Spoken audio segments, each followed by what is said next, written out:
For the record, my name is Jody Wyckoff. I am the city clerk, and we do not have a mayor or mayor pro tem this evening. Therefore, pursuant to council rules of procedure, the first item of business after call to order is that the council will select a presiding officer, and Councilmember Hanford has offered to call the meeting to order and preside over that process. Thank you, Jody. All right, we'll call the meeting to order for today, Tuesday, June 10th. The time is 7:01. Ms. Wyckoff, would you take the roll call, please? Council members present and establishing a quorum are Council members Beaumont, Hanford, Walker, Gamble, Fisher. Councilmember Gamble, would you lead us in the pledge?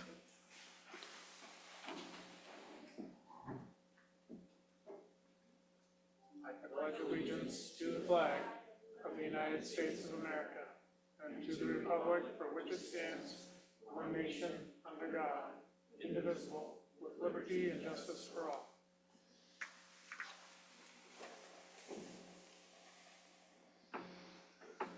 Thank you. Okay, as far as running the meeting, does anyone have Councilmember Fisher? I would elect you to be Mayor Pro Tem tonight. I don't know if I need to make a motion for that. I don't think Okay. so. Okay. All right. Is any other ideas? Anyone else? Any volunteers? Okay. All right. So it's decided. Let me move here.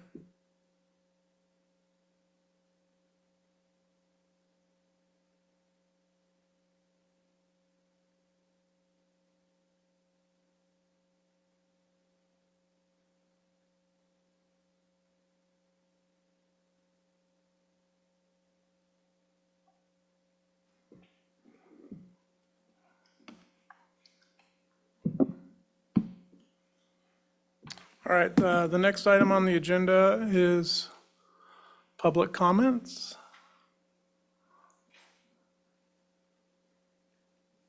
Just want to make sure I'm looking at the correct order.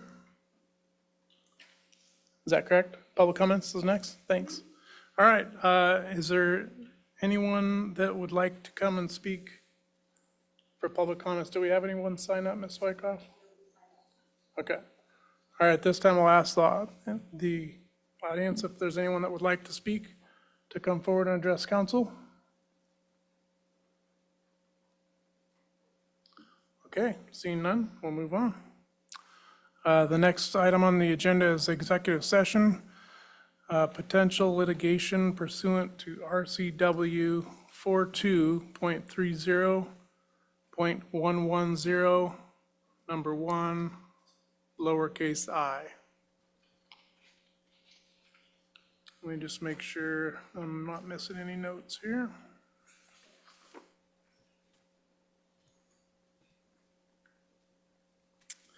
There's need for an executive session this evening. The City Council will convene an executive session for the purpose of discussing potential litigation pursuant to the number I already read. For how many minutes would you like this night? 5. For 5 minutes. The regular meeting will reconvene after the executive session. If an extension is needed, we will announce that. City Council meeting is now in executive session.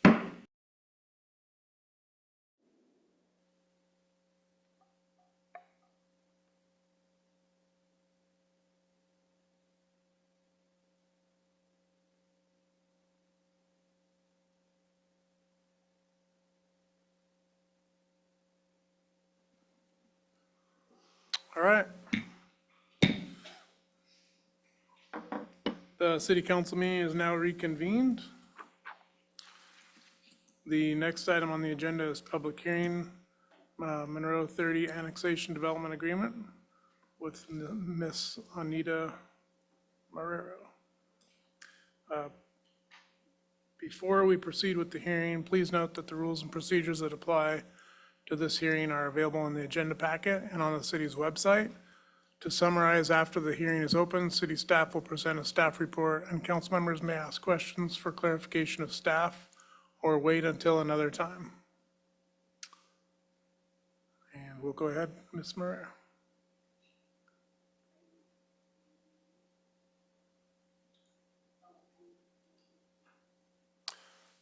While you're doing that, I'll read one more paragraph here. For the record, I'm informing all parties interested in these proceedings that the city clerk has forwarded to the city council all timely written or otherwise recordable comments that have been submitted regarding the subject matter of this public hearing.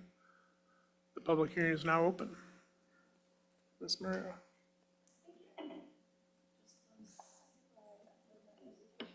Sure.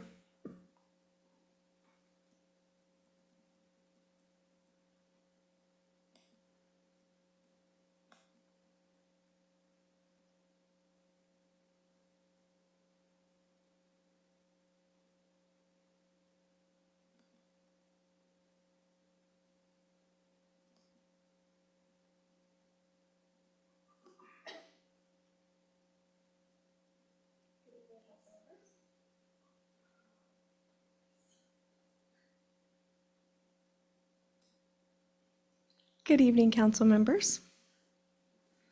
I'm here to present the public hearing for the Monroe 30 Annexation Development Agreement. And before I start my presentation, I would like to turn it over to our city attorney, I believe, to state a few words. I might be mistaken on that. Okay.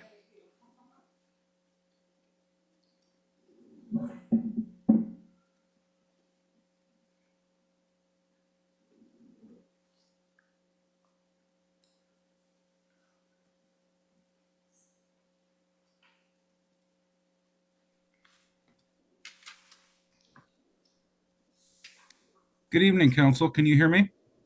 Yes, we can hear you, Zach. Thank you. As Ms. Marrero indicated, tonight's proposal before you concerns the Monroe 30 Annexation Development Agreement. Out of an abundance of caution, city staff is processing this matter and recommending that the city council consider this matter this evening as a quasi-judicial proposal. For that reason, the appearance of fairness disclosure process will apply under state law, and I will ask the council collectively a group of questions. If any council would like to answer affirmatively to any of these questions, please indicate verbally. I'll pause in between each question, and if there are no affirmative answers, I will assume for the record that no council has provided an affirmative answer to any of the questions. The first series of questions concerns the issue of potential interest in the project or the project site. Does any council member have a financial interest in the project or the underlying property at issue this evening? No.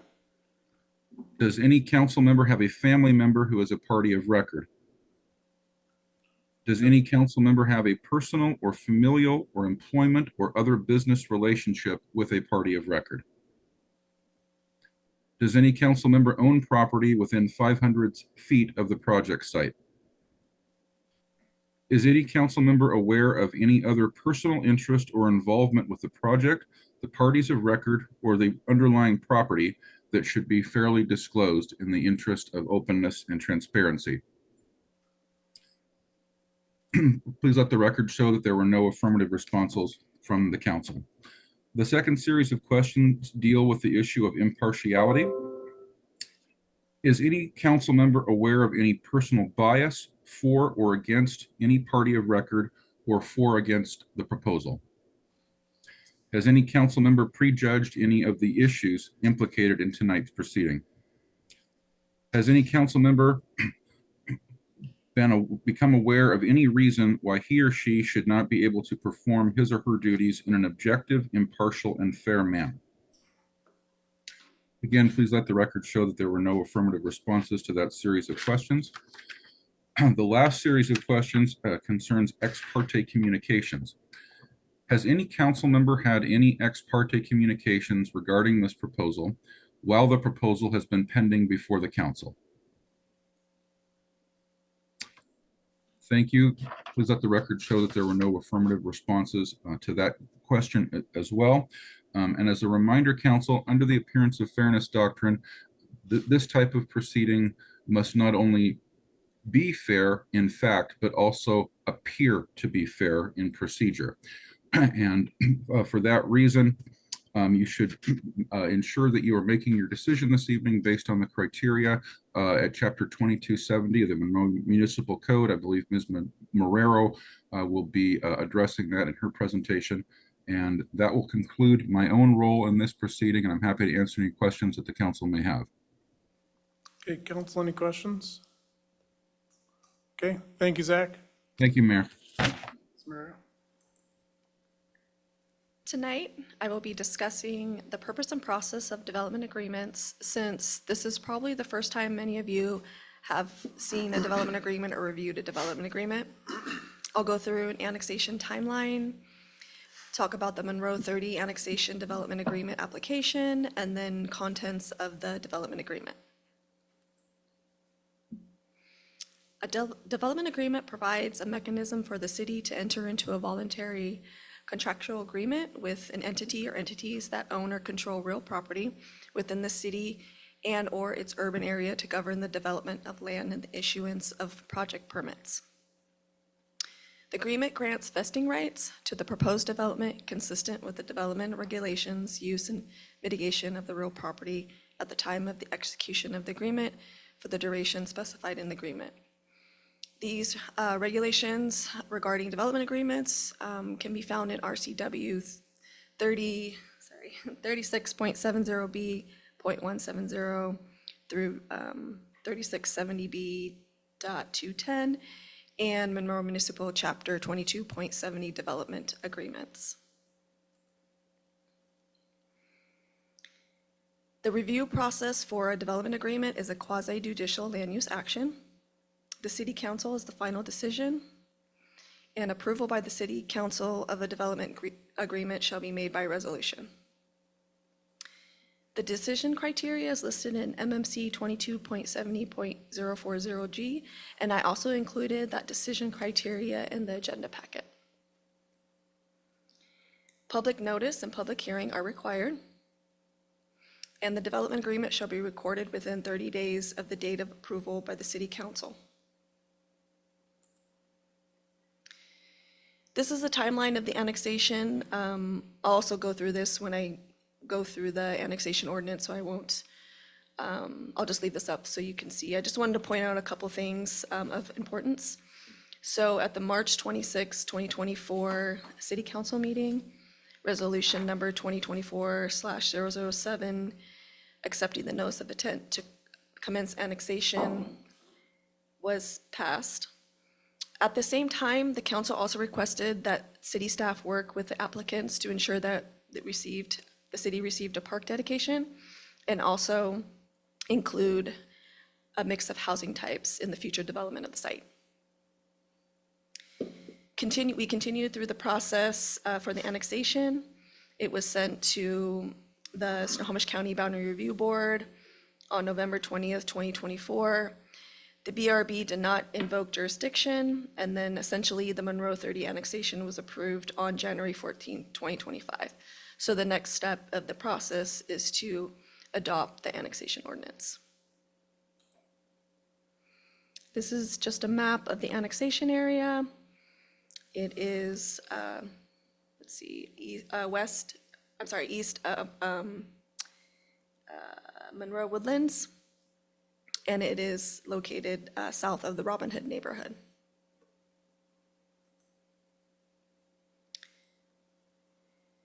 So this is just a timeline of when the actual application for the Monroe 30 annexation development agreement was received, and that was submitted to the city on July 12th, 2024.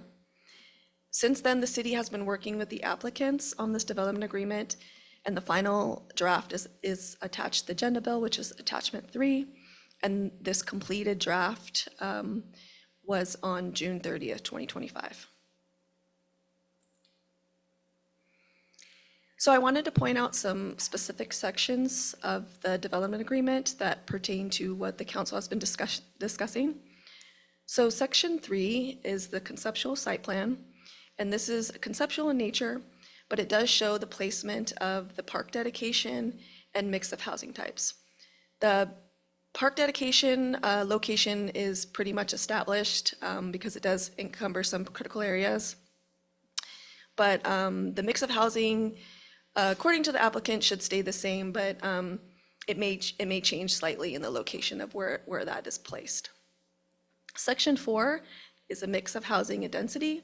So this describes the middle housing requirement for the future development, which is 20% of the gross number of total housing units within the future development. And these will be townhome units. Section 5 relates to the park dedication, and this describes the location and total land area of the park dedication.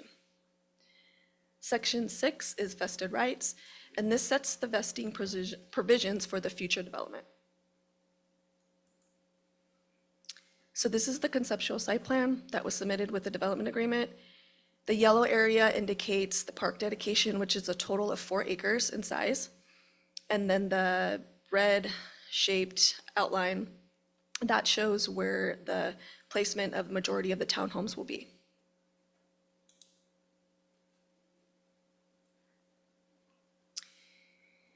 We did receive 2 public comments when this application went out for a notice of application. I did forget to include those in the packet, but I did provide those to you tonight. And so they can be added to the record at this public hearing. I did respond to those comments, and they were email comments, and I did respond to those 2 residents at the time they were submitted. The recommended action today is located on the screen, so I won't go ahead and read it again, but I'd be happy to answer any questions you may have. Thank you, Ms. Marrero. Excuse me, council, the comments were printed out at our spots, in case you didn't see those already. Any questions, council, for Ms. Marrero or staff?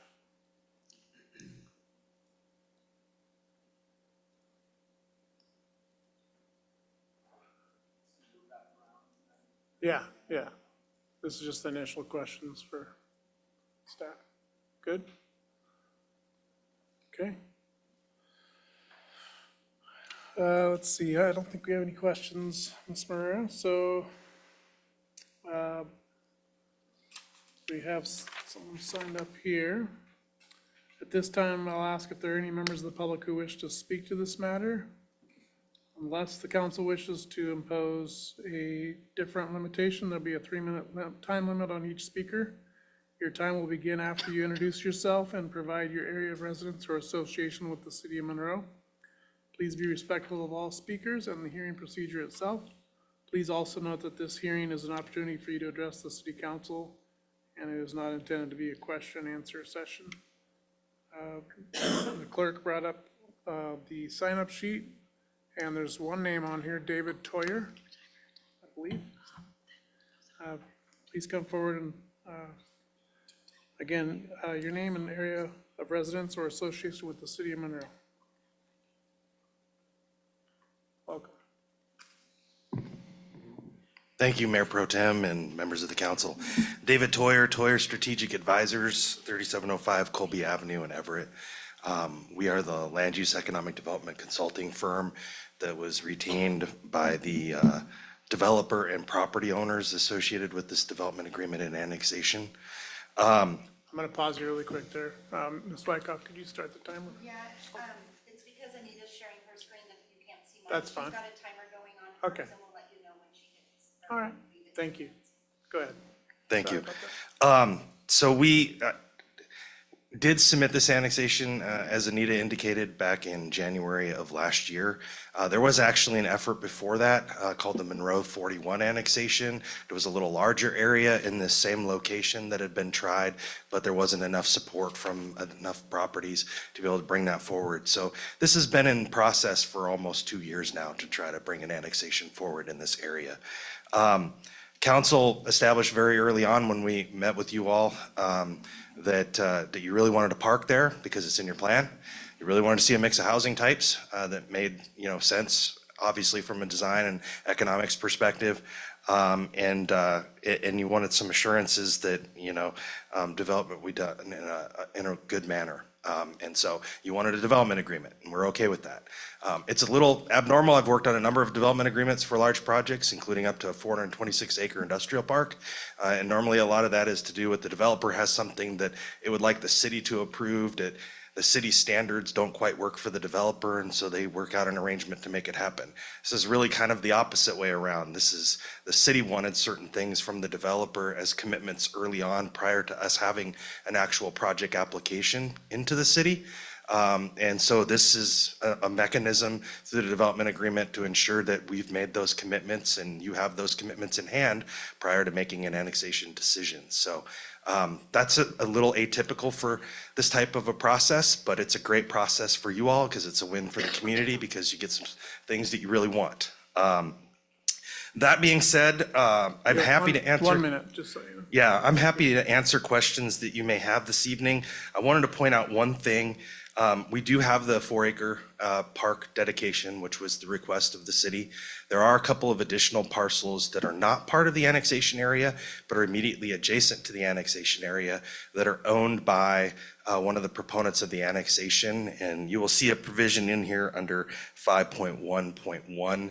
There is the opportunity, if the city should want that additional property, that they're willing to go ahead and dedicate that in the future too, but that'll be looked at and studied a little bit more in detail since it didn't come forward until closer to the end of this process. But it actually could be that there's a bigger benefit here for the community than what was originally anticipated. So I just wanted to point that out because really the purpose of development agreements is to ensure that there's some public benefit.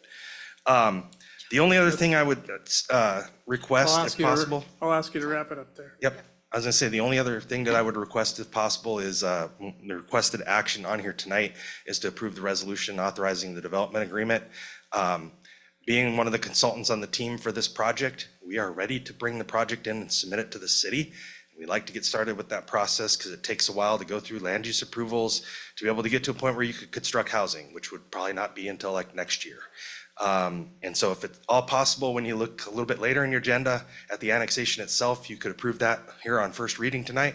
That would be super appreciated, just so that we again can keep going, because it's still going to take us a few weeks to get the development agreement Thank you. fully executed and recorded. Thank you, sir. Thank you. Okay, there's no one else signed up. Is there anyone else in the audience that would like to speak to this issue? Please step forward, state your name, area of residence, or association with the city, and then we'll start the timer. Brandy Blair. I'm a downtown Monroe resident.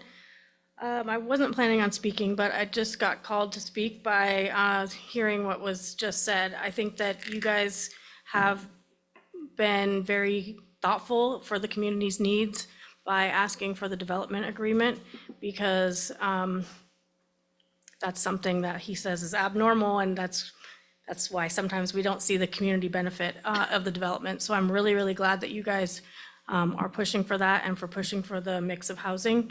I hope it's going far enough, the mix of housing, and with, I don't know how much you can do with lot sizes and size of houses and stuff, but mixing in that would help to have a diversity in the neighborhoods. One last thing. Take your time on this. Make sure that it is as you want it, and you don't have to push it through. 3 more weeks isn't gonna hurt anybody, so, thanks. Thank you. Okay, is there anyone else that would like to come forward and speak?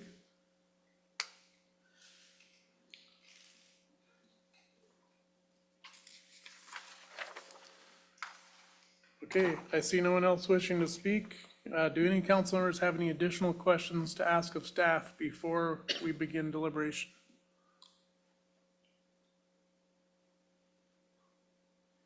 Good? Okay. All right, this is the conclusion of the public hearing. Are there any objections to closing the hearing? Hearing no objections, this hearing is now closed. So there's a need, let's see. There's a requested action. Is there a motion to approve the requested action or discussion?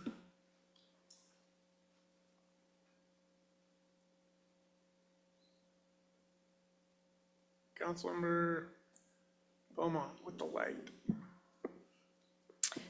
Thank you. So I am just reading this letter from Eddie Nasankala. I hope I pronounced his name correctly. Anita, that was sent to you, and you said that you responded to him. I'm just wondering if you could share with me what your response was. Sure, I can. Basically, I was just answering his questions. He did have some questions on the process, if they would be noticed again, if there would be another public hearing. Yeah, basically it was just answering his questions. I didn't receive another comment after that or a response email. Thank you. So he is concerned about wildlife in the area. So that's specifically what I was wondering about. How did you address that with him? Oh, okay. So I did let him know that all those issues would be addressed when we have the preliminary plat application in. It will go through environmental review. Actually, development agreement did go through the environmental review initially, but because it's not a site, or it is site specific, but all those other environmental concerns will be addressed at the preliminary plat application process. Okay, so that's what I wanted to know. Thank you so much. Thank you, Councilmember Beaumont. Councilmember Walker. Thank you very much for the presentation, and I want to say thank you to Mr. Toyer for communication with the city throughout this process. I know it's taken a long time. I took a drive up to the area before council tonight, and I do have some concerns about the traffic infrastructure as it currently exists. Ironically, there's a person here who I saw running on the road when I was driving through that area, and there's no sidewalk in that section. And it was a little concerning to me, considering that I think this is potentially 150 units. I think the average is like two drivers or 2 vehicles per residential unit. It's a lot of new traffic on that road. I think I would like to take at least another week to dig into this a little bit more. Again, I know that this has taken a very long time. It's been a very drawn-out process. But as the developer has done their due diligence, I want to do mine as well. A few questions that I would ask of staff, if we could get some clarification on, if not known already, is does the county have any plans for improvements to the roads in that area, the portions that are obviously the county's and not ours? And I just had another one, but I lost it. But, yeah. Okay. Thank you. Yes.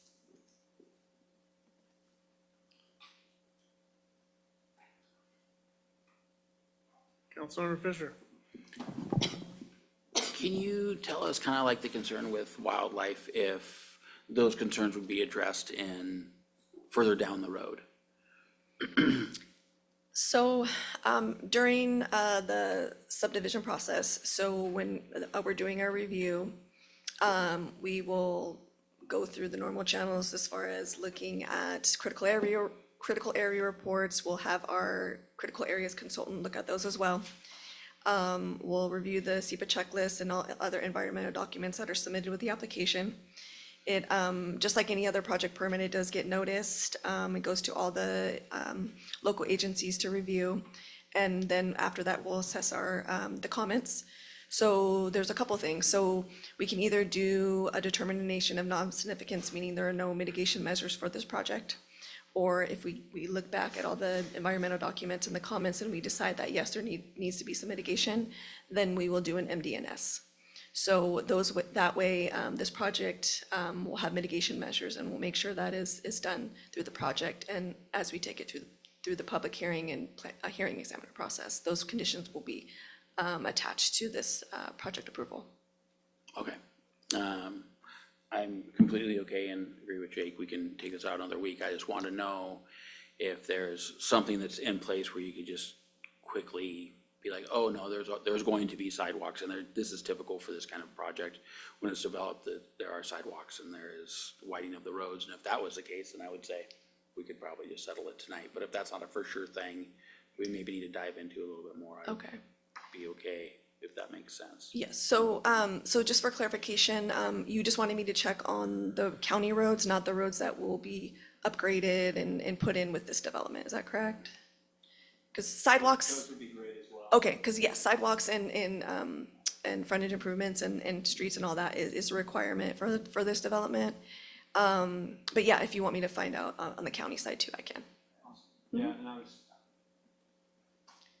was more thinking, yeah. Turn your mic sidewalks on. Down the entire, I'll just concede the floor. I'm sorry. Thank you. Councilmember Walker. Yeah, I guess I just meant sidewalks through the entire area. Obviously, I'm not asking for all of that to be done. It was just some things that were at the top of mind. I want to say it's the county stretch that doesn't have them at all. So as that area develops more and more, as we expect it to, with it being in our UGA, it's just something that should definitely be on our mind. Okay, yes. Oh, sorry. Just one clarification. So the area that would be annexed and is in the city would have to meet city requirements. So city standards would require sidewalks. The county doesn't require sidewalks as a part of their road standards. And so just kind of stepping back, when we had discussion about annexations, that I think that this is an example of one of the reasons why we are encouraging annexation, because then the development occurs under city standards, and so we get sidewalks. We have a lot of areas that are in the urban growth area that have already been developed, like the area that surrounds some of this, and they're built without sidewalks. So it's one of the advantages, or I think, one of the for the development to occur within the city as opposed to in the county. So typically you're not going to have, like, this project is not going to trigger a requirement that there be sidewalks built outside city limits. So those county areas, as the area of Robin Hood as an example, does not have sidewalks, and any development that occurs within the city is not going to trigger the county to require sidewalk improvements there. So that may not be the answer that you want, but that's sort of the way it works. Mayor Pro Tem, if I still have the floor. Yes. Thank you for the clarification, Lance. I guess it makes me think I'll refine mine down to just, I'd love another week, because I guess that is giving you guys kind of a nothing to chase after, because obviously this isn't going to trigger county to do that build out. I guess it's more thinking out loud for us as a council to consider that at some point a chain lake type sidewalk extension might be necessary on us, not by the developer, so. Councilmember Gamble hasn't spoken yet, so Councilmember Gamble and then Councilmember Wilmot. I was gonna say what he said, but then I was also gonna say it would make it so that it would go to our impact fee schedule, so there would be over $500,000 to $634,000 go to the, impact fees for transportation. And if it's not annexed, then we don't see any of that. That was it, that's all I was gonna say. Okay, Councilmember Wilmot. Thank you. So my feeling is, I understand we need to move forward on this. I think, if I may speak for my fellow council members up here, I feel that we all need to look into this a little bit deeper. For instance, I'm just reading this letter, there are limited exit points on 175th and 128th up there, and we're adding 200 homes. So that's a concern. So for me personally, I'm feeling, if we do this, can we stop at some point down the road and really look at this and make sure that it is meeting the needs of, the wildlife up there, these limited access points for these 200 homes, sidewalks, all these other things that we're talking about up here? Or is it just, full speed ahead? And I think that's my question, and why I would like a little bit more time. Thank you. Thank you. Councilmember Gamble. Yeah, I understand. I think what trying to articulate, or what they're trying to articulate, is that we approve it, and I'm fine with waiting, because I actually have more just of a fundamental. We adopted the first reading, second reading thing just more as a rule and principle. The only time we waive that is for special cases. which this would actually go in with that, because it's been around so long. That's typically, when we do it, is something that we all know and we've talked a lot about, this would be, but that's okay. But when we go through the process of this, we're to approve, they have to go through the totality of the environmental review. We're gonna do, there'll be hearings, there'll be all of that stuff to make sure that it's, that we get everything's done right. If we don't annex it and it's, it gets developed in the county, you don't get no say. So that's my 2 cents. I have a question. Is there any timeliness issues that we need to have this adopted by before the county would then want to take action on their own? There actually is a deadline from the Snohomish County Boundary Review Board. The city, or the clerk had contacted me and said that in order for them to do their processing, then they turn it over to the assessor's office. She needed it by the end of June. Preferably she wanted it at the beginning of June, but I was hoping to get it to her by the end of June. Okay, so there is a time crunch. For that matter, I'll go ahead and make the motion, because I think it's something that we should move forward with first reading, and then we can have further discussion next week if needed. So if you could flash the motion on the screen, that would be Just for great. clarification, this is the This is the resolution for public- the development agreement. The ordinance for the annexation itself is later on in your agenda. Sorry, I'm mixing up. That's okay. Got it. Okay, so there's no time limit on this, or do they go Yeah, hand in hand? they kind of go hand in hand, just Okay. because this was a condition of approving the annexation ordinance. So this technically, the resolution technically would have to be approved first. Okay, thank you for the clarification. Councilmember Gamble. I'm going to make a motion, move to adopt a resolution 2025-015, approving a development agreement for the proposed annexation of certain unincorporated property located within the city's northwest urban growth area comprised of 29.89 acres and commonly known as the Monroe 30 annexation area, and authorize the mayor to sign the Monroe 30 annexation development agreement, and authorize the mayor to sign the Monroe 30 annexation development agreement. We said it twice in this thing. It's awesome. Okay, motion's been made by Councilmember Gamble, seconded by Councilmember Beaumont. Any discussion on the motion? Councilmember Fisher, and then Councilmember Walker. Just real quick clarification. Thank you, Lance, for the clarification. I am for approving this tonight. Just to let you know that I've changed my mind. So thanks for the clarification. Thank you, Councilmember Walker. I'm probably going to vote no, just because I just wanted another week, would be my ask, but I understand the reasoning for putting it through. We have talked about this for a long, long time. Yeah, I just wanted to kind of lay that out as my reasoning. Thank you. And Councilmember Gamble, you got a future as a auctioneer. Thank you. Any further discussion? Seeing none, all those in favor of the motion, say aye. Aye. Opposed? Motion carries 3-1. 4-1. Sorry, 4-1 with Councilmember Walker in opposition. Thank you. All right, the next item is item 6.2, continuation of public hearing regarding accessory dwelling units and permit processing code amendments.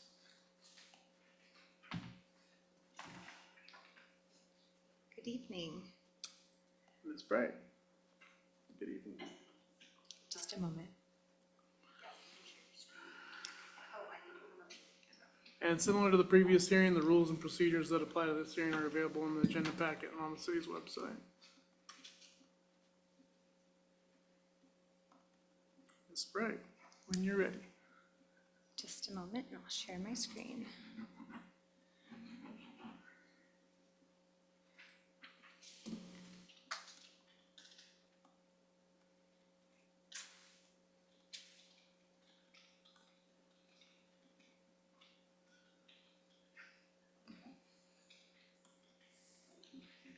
All right. Good evening. So we are here this evening for the continued public hearing for the amendments to MMC Title 22 as required by House Bill 1337 for easing the barriers of construction for accessory dwelling units. I wanted to give a reminder of our timeline of where we started. This has gone through CHSAB, P3 Committee, Planning Commission. We had an introduction in May at City Council and a public hearing on May 20th.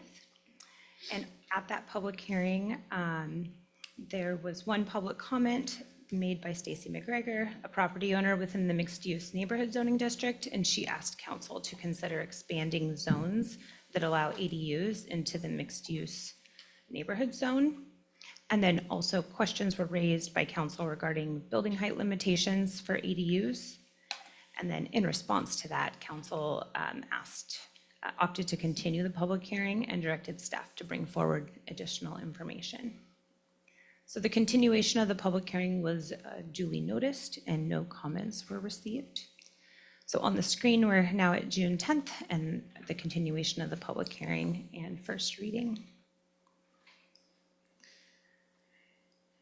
Just a reminder, within House Bill 1337, the city must adopt the requirements by June 30th of 2025, or the state law supersedes our code.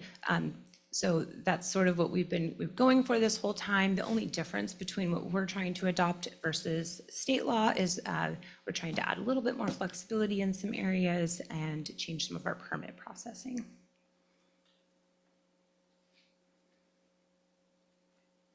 So diving into allowing ADUs in additional zones, this is really a topic that I didn't discuss at a previous public hearing because we were only talking about allowing ADUs within zones that allow for single-family detached residences. So, and we're only required to allow them within those zones. But we can allow them in other zones. I wanted to show you our land use table for residential uses in the mixed use zones. And you can see on the screen, we don't allow for single family detached dwelling units. We allow for single family attached dwelling units. So in our definitions, we have single family detached, that's single house by itself. We allow for duplexes. Obviously, it's two attached. And then the definition of dwelling units attached is 3 units or more. So just an idea of what that means. In those zones, we allow for 3 units or more. So if council opts to allow ADUs within these zones, the city would need to allow ADUs in conjunction with those other residential building types like triplexes, townhomes, and multifamily dwellings. Not just in conjunction with the single-family homes that are currently there. So this would likely necessitate additional development regulations to address compatibility, design standards, and infrastructure impacts for the denser residential settings. This is a code section of our legal nonconforming use code. And because there was a question allowing ADUs in conjunction with single-family residences in these zones, and it's not currently an allowed use, then I just wanted to discuss this. It says expansion of a use, a legal nonconforming use shall not be enlarged, expanded, extended. Sorry, I'm not seeing my whole screen here. Or occupy a greater area of building or land that was occupied the effective date or adoption of the amendment. I'll move down to section B. It says improvements, expansions, or additions to existing single-family dwellings, including accessory buildings considered non-conforming due to the zone in which they're located, are permissible when the improvement or expansion or addition, number 3, does not create additional dwelling units.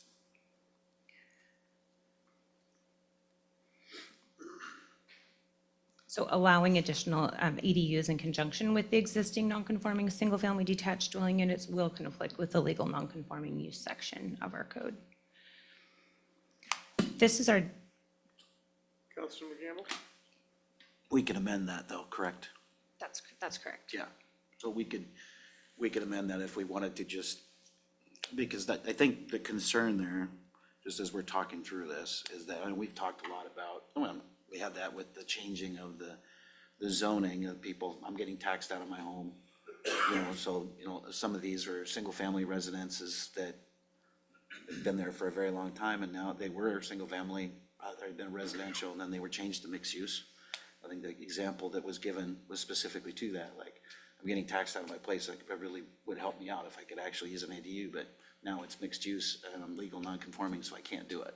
So it just, when we talk about some of the actions we've taken as a council, to not look at that and kind of goes opposite of what we've been talking about for a very long time. So that's my 2 cents. Thank you. Please proceed. Thank you. I want to point out that we are, the package before you today doesn't currently include amendments to that code section, so that would be a separate amendment. This is the density table within the mixed-use zoning district. So in the mixed-use neighborhood zone, there's a requirement of a minimum of 8 dwelling units per acre and a maximum density of 16 dwelling units per acre. So I wanted to provide some real-life scenarios. This is an example. This is actually Ms. McGregor's property in the mixed-use neighborhood zone. There's a single-family residence and a duplex on site, so there's 3 units. And with the maximum density, there's 16 dwelling units, of 16 dwelling units per acre, they can receive a maximum allowed 6 units. And so, and remember that could be, those are attached, so 3 units or more. So there's the potential for expansion and infill on the property by adding another unit to the duplex or another configuration. And then on the opposite side of that, I wanted to provide another scenario. This is also in the mixed-use neighborhood zone. It's only 0.14 acres. There's a single-family residence there. And their maximum density would only allow them 2 units. And so remember, they can only have single-family attached. So they wouldn't, there really isn't room for another dwelling unit on this site. Sometimes it's easier to look at these in real-world terms. This is, Can you pause for a second? Councilman Gamble? I appreciate the visuals. The question I do have though is, I have never seen an ADU on a townhome. Do you have any examples of that? I don't, and that's a big conversation that's been going on through, I'm in a consortium of cities in Snohomish County trying to understand how House Bill 1337 applies and how it will happen in the real world. And I think the biggest concern that we've had is applying them to multifamily and attached housing. And what does that look like? So as staff and all the conversations we've had leading up to this point was, let's avoid that. Let's stick to the single-family detached zones where they seem more appropriate. And that's why we didn't explore moving into more dense zones. Into the mixed use? Correct. But we could, if we had amended it as a council, where we would allow for legal non-conforming residential type applications, single family. We could. Okay, thanks. That's it. Thank you. So in light purple on your screen is the mixed-use neighborhood zone. I kind of made it a little easier to see here. You can see there's varying lot sizes. There's also varying uses out there. I kind of pulled those away here. Now you don't see a lot of those spaces because they're either government facilities, churches, or just solely a commercial use and probably wouldn't be used as residential. So you can see that there's some really tiny lots, especially right there in the center. Those would not have the potential for infill just based on their size. But there are larger lots in that area that have a single family home on them or 2 single family homes currently that would be a good candidate for infill development. And so that would be where they can add, a triplex or add add on to the current home and have 2 additional units on it. So staff just wants to point out that allowing ADUs in those mixed-use zones directly conflicts with the recently adopted Monroe 2024 comprehensive plan, which anticipates significant future growth in the city's mixed-use zoning districts. And so these areas are targeted for higher density residential development to help meet regional housing targets and provide walkable, transit accessible communities. So allowing ADUs within these zones could reduce the incentive or feasibility for multifamily construction and undermine the city's long-range planning objectives. It could also lead to inefficient land use that limits the city's ability to reach its housing targets, in particularly low and moderate income households. Councilmember Gamble? So I understand that conclusion based off of the way that it's currently written. Would city staff have the same opinion if it was altered to just single-family residence? Because you're basing that statement off of multi-family or, townhomes, multi-property. If we were to look at it, would you have that same opinion? Because if it's single-family residence, really, all we're talking about, you're not gonna get any additional unless you tore it down and built. So from the standpoint of what you're saying is that we're trying to incent to provide more housing in this mixed use. You could actually make the counter argument that if we allowed for single-family residences that are non-conforming, that would actually be a better for that type of goal than just saying not at all. I think that the difference is if you have one of those larger lots and you're allowed 6 to 12 units to be added to that lot, and instead we're only allowing 1 ADU, that it would be a disadvantage. It would be not incentivize them to increase the density in that zone. To tear down and build. Is that what you're saying? It could be tear down and build. There's other options. They could add, similar to scenario 1 that I showed you, where there was a single family, older, nice residence, and then a duplex in the back. There, in a lot of those places, especially, they have 70 to 80% lot coverage allowance. So there are other areas in there, there are So large those were yards. 2 separate lots, right? Owned by the same person? Is that what that was? They were different owners. I was just giving kind of like 2 opposite scenarios. Right, one would apply to my statement, one wouldn't, right? Because the other one wouldn't qualify because it's a multi-dwelling. If we were to, Sorry, I'm not following what, so in the one where there was a single family and a duplex, it so wouldn't what apply? what we were talking about, the direct question we had, is that could we entertain, so are you trying to say that we could, if we said in mixed use, if we wanted to explore as a council saying, hey, mixed use for single family residence only, legal non-conforming, you would have to include any townhome, condo, all that type of stuff? Or do we have the ability to say in mixed use, it would only be for single family homes? I guess that's the question. I think I follow your question. And when I started working on this, I asked our attorney that was helping with this, if we allow ADUs just in conjunction with single family detached dwelling units, in zones that allow other residential types, do we have to allow them across the board? The answer was yes. So we would have to allow an ADU in conjunction with a triplex. Okay. Councilmember Gamble, you good? Yeah, I still haven't seen an ADU in a that's why I asked the other question, right? Is that, I don't know how many ADUs have we seen on a triplex or a 6-unit deal, so anyway, okay. I think a lot of communities are wondering what that will look like. It hasn't quite, I haven't seen it. I don't think it'll happen, quite honestly, but that's okay. Go ahead. There is a development in Duval of new construction that are townhomes, two-story townhomes. There is construction in Duval, new construction in Duval, 2-story townhomes attached units with an ADU, attached ADU in the back. So a separate entrance, basically a mother-in-law unit that has a kitchen, a bedroom, and a living room with a separate entrance around the back. So you can come into the front and have your two-story townhome and then a separate ADU on the back side of that. So that would actually add to your statement here of wanting to increase, but okay.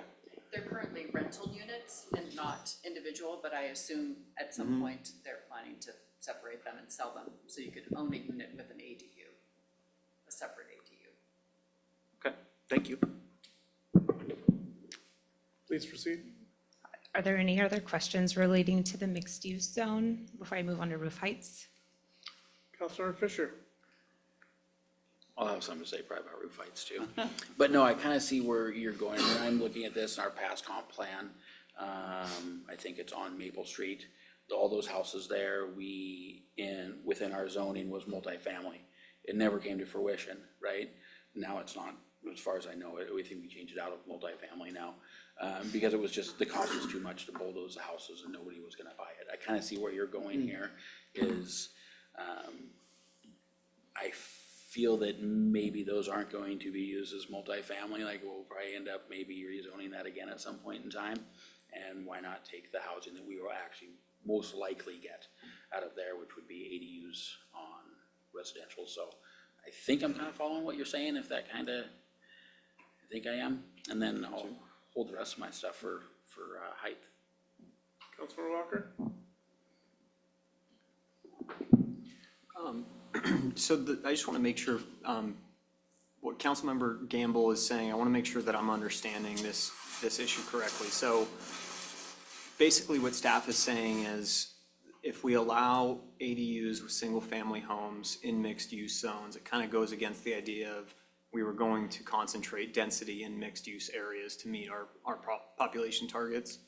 And so the idea is don't allow or avoid allowing those ADUs because doing so would leave the land vacant until more density was built, or not vacant, but encourage future mixed use or density development. Is that correct? Yeah, I think that it would disincentivize encouraging future mixed-use development and potentially just, we potentially couldn't be meeting our growth targets of our recently adopted comp plan. What happens if you don't meet your growth targets for your comp plan? So maybe we get 10 years in, we strayed along the way from kind of our general idea of population with something like this. What happens? Because it looked like in the packet, there was kind of a statement being made about, well, you have to reallocate that density, potentially even more density, to different areas of the town. Or Lance, I'd love to. I think you just answered it. I mean, that is what would occur. So say we're in that next comp plan update period, and we're not meeting the density that we had in this plan, then we're gonna have to increase densities even higher in some of the other areas. That's always a question, like if we don't meet our density, what's gonna happen, or what if you exceed it? There's communities in the Puget Sound that have exceeded them in previous years. So, but really it's having that planned growth, like when we're looking at our future land use map and all the discussions that we went through over the last 2 years to look at where growth is most appropriate and how that is gonna occur, it kind of throws a little bit of a wrench into that. Thank you. I should know this off the top of my head. Our UGA, so for an annexation where you bring in a potential large development, are those population increases already accounted for in our comp plan estimates for population growth? We did not include density calculations for anything that's outside the city limits. I mean, in that case,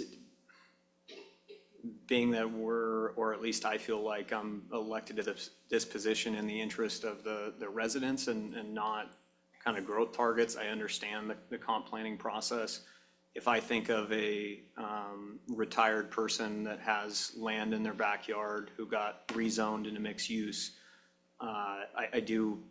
it kind of hurts me to think about them finding out, nah, you actually can't build a mother-in-law for yourself so your kids can move into your house because we wanted to do mixed use there instead.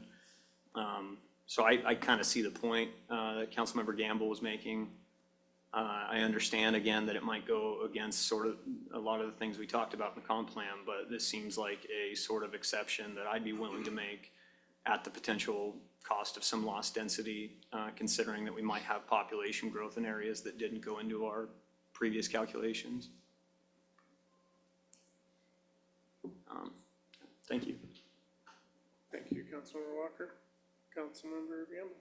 Yeah, I guess I gotta challenge the assertion that we feel like it would be a deterrent to density. Because it sounds like we're arguing on both sides of the equation. Like we're saying, hey, you could add ADUs to townhomes, and that's a bad thing. But wait a second, wouldn't that add more density, right? So I guess, if we were to go down this path and say, hey, we want to make an exception for legal non-conforming, and we understand what that opens it up to, but it doesn't mean that a developer or whatever can't put the higher density. In fact, they probably make more money. What we're trying to account for, what I'm trying to account for, is exactly what you verbalized right there. So if we don't go down the road and at least explore it, we're basically excluding that population that has come before us in a multitude of different land, whether it's zoning actions, land use, saying, hey, we feel like we're being taxed out of here. So anyway, that's what, I know this, if we approve this the way that it is, we're not voting on that, because we would be approving it as is, which would include that you can't build an ADU in a mixed use. So that's what we gotta talk about too, is that do we wanna approve it and then we go back and we ask for it to come back? Or do we just approve it and we're good with it? Or do we ask for it to come back with an adjustment? So Ms. Knight had a suggestion that we have Planning Commission look at this issue, and that if we can just focus on getting this motion approved and move on from there, and that can always be added on in the future. Is that correct? Exactly. So the policy question that you have in front of you is the item that we need to complete by the deadline, which is what are we going to do about ADUs in our residential neighborhoods, which is what's in front of you, and there doesn't seem to be any questions from council about that. The questions that council is asking are really about, are there other zones within the city where mixed use would make a lot of sense? And I think that just based upon the conversations that we've had at the last two meetings, it's clear that there's a lot of depth in this question, and you can ask your planning commission to take a look at its work plan and come back to you, staff can come back to you with a recommendation about when we can come back with this bigger conversation about the mixed use neighborhoods. And that way we can do the work that's in front of you this evening while still considering the questions that council has about how do we handle this for other neighborhoods besides just the residential neighborhoods. Okay, so before we move on from that, we don't need a motion. We just need consensus for us to Exactly. tell the No Planning motion. Commission. Yep. So are we Go ahead. in agreement with that? Yeah, just one quick question of like Yes, a Councilmember. timeline of bringing this back. So once this is approved, I I think know that- it's kind of open, but Yes, and I think that the response to that is really going to be based upon the planning commission's other work. So we need to just go back and take a look at the work plan. There's a lot of due dates that are part of what the legislature has already adopted, and they're requiring cities to adopt different actions in compliance with state law. And then we also have the updates that are required as part of the comprehensive plan. So I just want to make sure that both staff and the planning commission have an opportunity to look at that and come back to you with some recommendations about the timing. Because we may have to postpone some things that are on the commission's work plan in order to accommodate this work. And you'll have an opportunity to take a look at that. okay. I was hoping it wasn't gonna be like 3 years down the road. I don't think that's the intent. Okay, thank you. And just to add to what Deborah was saying, and when, early in the year, when we came to city council and the planning commission, we really have two sets of code amendments that we're working on. One is like this, where we're under a June 30th deadline by new state law. And then we've got others that are due by the end of the year, and you'll see those coming, for example, updates to our critical areas code. So we do have a work plan for that. Whether we can fit that in before the end of the year, I couldn't necessarily answer that today, but we could take a look at that. But it won't be 3 years. Thank you. Councilor Wilmot. Is the public hearing closed? We haven't had the public hearing yet, so, Yeah. Okay. okay. Oh, that's right, because it was continued. Well, we haven't asked for people to speak yet, so we're still in the ask questions of staff mode. And you'll still give a presentation. So before we move on, there's consensus that we want to have planning commission look at that. Is that correct? Okay. Is there any more slides that are important? Or you- There are more slides on roof heights, but no more on the mixed-use zones. Good? Okay, please proceed. All right, so just a reminder, in House Bill 1337, it says that the city may not establish roof height limits on ADUs of less than 24 feet. So a topic came up during the public hearing 2 weeks ago, asking if we can put roof height limitations that meet this on accessory dwelling units. Currently, in the R7 and R15 zones where ADUs are currently allowed, the downtown neighborhood and the limited open space zones where they're currently allowed, the maximum roof height is 35 feet, and that is for all structures, whether residential or primary or accessory. So these standards are, like I said, are uniformly applied to all structures. And the code does not distinguish between structure types when applying height limits. And it also defines the code also defines how that's measured. And we've mentioned before, that's the midpoint of the roof. So you requested more discussion on this. Staff believes that providing such a restriction would be inconsistent with how height is applied to other accessory structures throughout the city.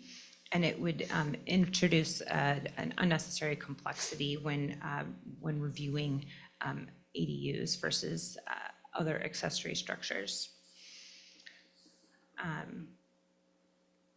I move back here. The only complaint that I've received over roof heights or large structures in residential zones was related, it was in the R7 zone, and it was related to a detached garage that was recently constructed. The applicant applied. They fell within the infill design standards area of the city. They complied with those design standards. Unfortunately, the building felt very intrusive and large to the neighbor, and so that was the only time I've just wanted to give an example of issues with roof height.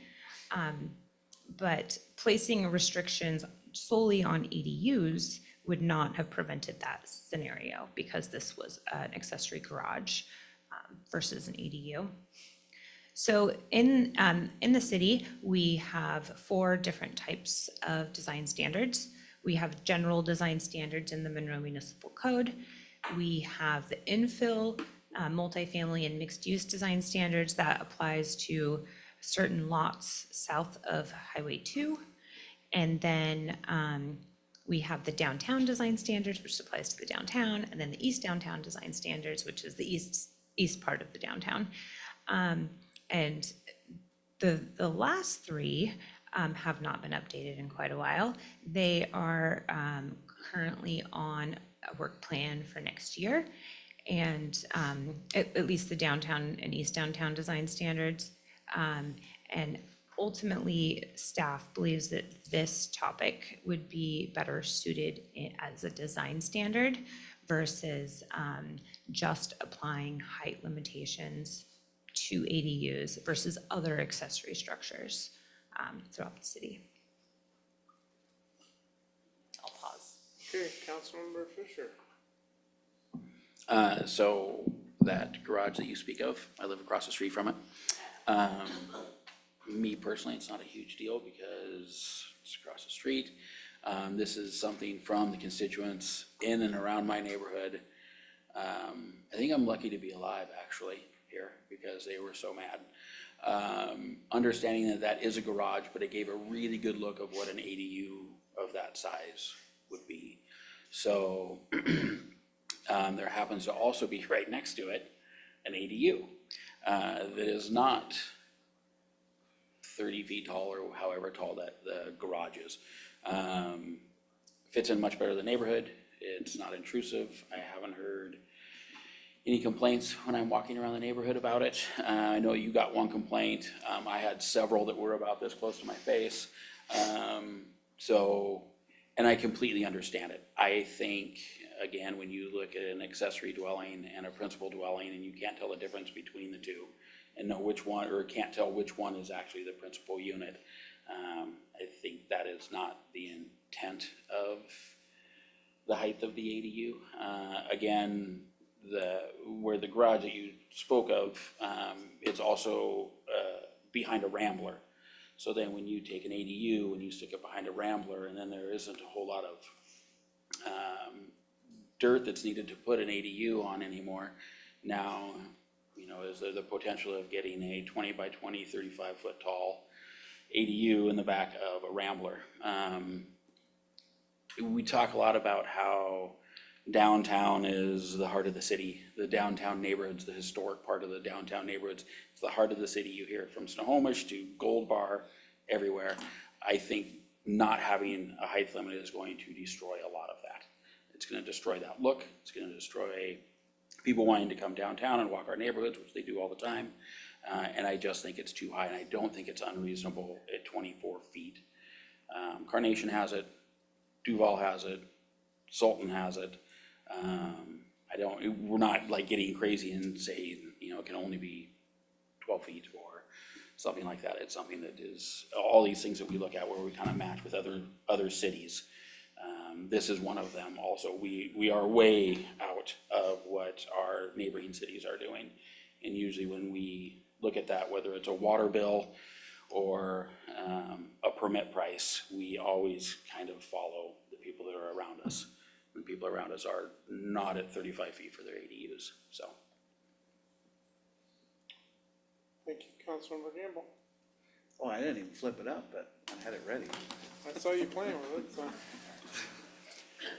No, I just question, I guess, Kyle, because I don't have a problem with it, and from my perspective, because there are a lot of ADUs where they will do a garage with an ADU on top of it. I mean, that's exactly how I have mine. It's already constructed, and it doesn't look out of place at all. In fact, it would look weird if it was just a single next to it where it's positioned. So I don't know, I just think I like the recommendation, the 35, as it is. And I especially wouldn't want to make, and maybe you're proposing more based off of the area of town, but I don't even think we can do that, can we? Yeah, actually, that was one of my suggestions, and that is these 4 items you see on the screen are area of town specific. And so, for example, in Kyle's neighborhood, he's in R7. R7's also where the new potential annexation would be R7, and then also in the Frylands is R7. But the infill multifamily and mixed-use design standards is specific to areas less than 2 acres south of Highway 2. And so that document, if putting that limitation in that document would apply more to those older homes in that area. And so my suggestion was to, when we do the updates to that design standard, that it would go there. Planning. Oh, Councilmember Fisher. Sorry, so basically doing the same thing that we just did with the multi-use, just approve this and revisit it later. Is that what we're? That's the suggestion, Okay. yes.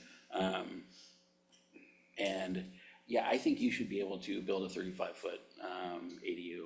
Already did. I know where you're at. I think that's great. We live in two very different parts of Right, the right, right. of the city, so downtown, and then plus, sometimes I just feel like the density is just getting shoved down these downtown neighborhoods, which is one reason why I really like the comp plan with spreading some of this out, because it was like, I mean, everything is downtown. It's the density, it's transit, it's a whole multitude of things that come along with it. So, yeah, this I think would be a good way where we can put density down there, but just keep that height limit down. So if we could revisit it fairly quickly, then revisit the use thing and also this, that would be great. And then we might as well just lump in the whole garage thing when we do this ADU thing too, and we can just get it all out of the way. So for clarification, in the future, you were looking to revisit the standards to apply to accessory structures, not specific, just specifically to ADUs. Correct. I think you have consensus, Ms. Brett, so, Thank you. okay. Please continue the marathon. The requested action is on your screen. That's it? You done? All right. Okay, council, is there a motion? You have to close sorry. public comment. I was so excited that we were moving on here.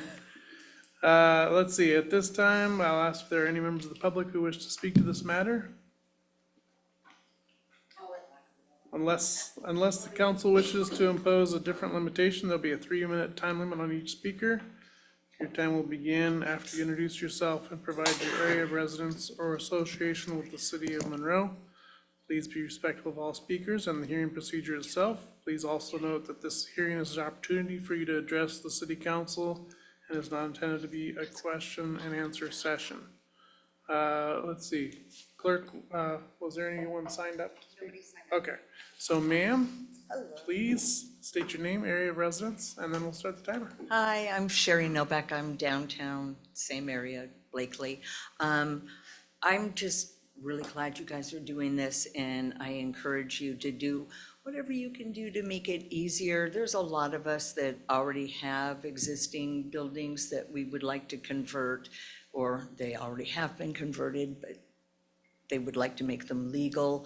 And yeah, I know that big house down, or that, I saw that, I didn't know what, it looked like commercial building, but anyway, yeah, not every building would look that awful, maybe some design standards, even though I don't think you can do that with the new law, right? But anyway, thank you guys, just really help us old people that want to stay in our houses. I'm really glad you guys are thinking and moving this direction, thanks. Thank you, Sharon. Thank you. Okay, is there anyone else that would like to come forward to speak to this issue? Okay, You gonna close the public comment? yeah, I'm just trying to follow my notes here and make sure I'm not missing anything. So this is the conclusion of the public hearing. And are there any objections to closing the hearing? Hearing no objections, the hearing is now closed. Additional questions? Okay. There's a requested action. Is there a motion to approve the requested action? Councilmember Gamble. Before I make the motion, I do want to point out, because this is specifically targeted to do exactly what the speaker talked about, was to make it easier, for ADU and, for generational living, all that type of stuff. We are going to be considering other things on our agenda tonight from a fee schedule that does the exact opposite. And what I would say right now to anybody that's sitting in the office or in the audience that wants to make a building legal or wants to take action. Right now, we don't have any impact fees for, for roads, for parks, or for water and sewer. And we've had that on the books for a long time to help accomplish just that. So if you pull a permit right now, if I go back in the Wayward machine of when I did it in 2016, it's around $7,000. If what's being proposed tonight goes through on the high end, it could be as high as $30,000. We're gonna be discussing that, so I highly recommend for those that are interested, you stay and listen to that fee discussion. But I wanna throw that out there, that the whole idea behind, we actually have a very friendly city to do accessory dwelling units in. We worked hard on this as a council. We spent a lot of time on this. I went through it myself, and had to learn every part of the municipal code in order to get some of it changed after the fact. I did have to pay some fees, before we changed it after. But what we have in place is very, very friendly. And when I look at this, the easing of barriers as it's called out in this particular item, I mean, really the easing of barriers, the 1,000 foot instead of 800 would be the difference between what we, today on our books, it's 800 square feet, the 2 ADUs, and then the condo to sell option that's in there. Those are the differences. Other than that, we've got a higher foot requirement other than 25. So when I look at it just at first blush, and the 2 ADUs would be contingent upon the footprint, correct? So I just look at it and I go, man, what we have in place right now is a city, and what the state was trying to, we are already very, very friendly towards it. So I just would ask as we move forward on this that we keep that in mind. But with that, I am going to make a motion to move to approve first reading ordinance number 009/2025, amending Monroe Municipal Code, Chapter 2212, MMC definitions, Chapter 2216, MMC single-family residential zoning districts, Chapter 2234, MMC limited open space zoning district, Chapter 2280 MMC critical areas, and Chapter 22.84 MMC permit processing related to easing burdens for construction for accessory dwelling units, ADUs in compliance with the House Bill HB 1337, setting forth legislative findings, providing for severability, and establishing an effective date. Beaumont second. But I'd like to make a comment as well before we vote. Sure, just a moment. So motion's been made by Councilmember Gamble, seconded by Councilmember Beaumont. Discussion on the motion. Councilmember Beaumont. Thank you. So this is a great discussion. I think other cities are having discussions like this. We are in uncharted territory with this legislation, state legislation about the ADUs, and I think we're being very thoughtful about it, which I'm grateful for the discussion. I do really appreciate Councilmember Fisher's concern with historic downtown Monroe. We have a historic Monroe board meeting on Wednesday, and I plan to discuss this with our board.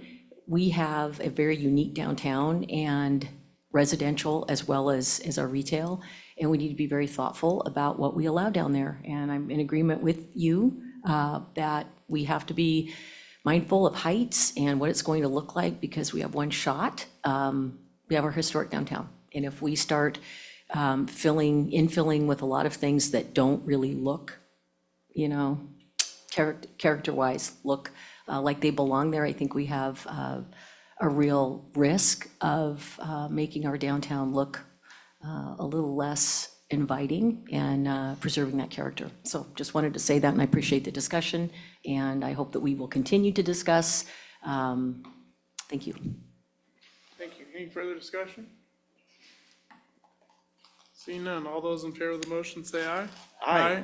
Opposed? Motion carries 5-0. Thank you, Ms. Bright, for the marathon. Nice job. The next item on the agenda is the consent agenda. Is there a motion to approve the consent agenda? Councilor Beaumont? I move to approve the consent agenda as provided in the packet. Second. Motion's been made by Councilor Beaumont, seconded by Councilmember Gamble. Let the record show that Councilmember Walker stepped out of council chambers. Any discussion on the motion? All those in favor of the motion say aye. Aye. Opposed? Motion carries 4-0 with Councilmember Walker out of Councilmember chambers. Thank you. Next item on the agenda is unfinished business 8.1, ordinance 013-2025, Monroe 30 annexation with senior planner Anita Marrero. Ms. Marrero? Thank you. And I have just a short presentation. Basically, it's using some of the same slides as the Monroe 30 annexation development agreement.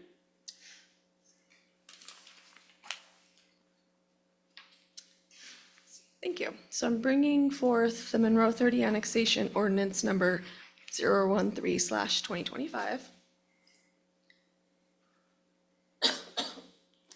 Sorry, I promise I'm not sick, it's just allergies.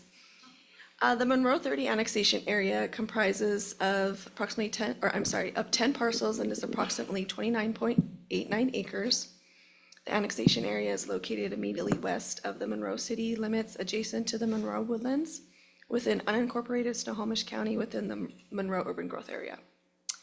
The adopted pre-zoning for the subject property is single-family residential, 7 units per acre, or R7, by ordinance number 018/2019. This is the same map I showed earlier, just to give you context on where the annexation area is located. This is the same slide as before, just giving an annexation timeline. So we started this process last year of 2024, beginning in January. It has essentially been approved by the county, and so we're on the last steps of the annexation process, and the next step is for council to approve the annexation ordinance. The recommended action is listed on the screen, and I'm happy to answer any questions. Thank you. Are there any questions for staff? Okay, seeing none, is there a motion? Councilor Beaumont? I move to accept as first reading ordinance number 013/2025, annexing the property commonly known as the Monroe 30 annexation area, acknowledging and requiring that the annexation area shall be designated R7, residential 7 dwelling units per acre on the city's zoning map, and residential 1 on the comprehensive plan future land use map, requiring that the properties in the annexation area shall be assessed and taxed at the same rate and on the same basis as other properties within the city of Monroe, adopting supporting findings, providing for severability, and establishing an effective date. Second. Motion's been made by Councilor Beaumont, seconded by myself. Any discussion on the motion? Before I call on you, Ms. Wyckoff, please let the record show Councilmember Walker returned to chambers at 8:32, just as Ms. Marrero was completing her report. Councilmember Walker. I just wanted to say I will probably vote no again for this one. I understand the vote yes for it. I just think it's counterintuitive that I would have voted against the annexation or the agreement that we previously voted on, but yes on this. So anyways, yeah, thank you for the presentation. Again, thank you to Mr. Toyer for being so communicative and patient with the city throughout the process. Thank you. Any further discussion? Seeing none, I'll call for the vote. All those in favor say aye. Aye. Opposed? Okay, motion passes 4-1 with Councilmember Walker in opposition. Thank you. Thank you. The next 3 items, 8.2 ordinance 010-2025, transportation impact fees for accessory dwelling units. 8.3 ordinance 01-2025, park impact fees for accessory dwelling units. And 8.4 ordinance 1225, system development charges for accessory dwelling units will be presented in one presentation. After the presentation, council will be asked to consider 3 separate ordinances for first reading. The presentation is being led by Public Works Director and Temporary Parks Director, Jacob Roberts. Thank you, Mayor Pro Tem. I prefer JV Parks Director. That's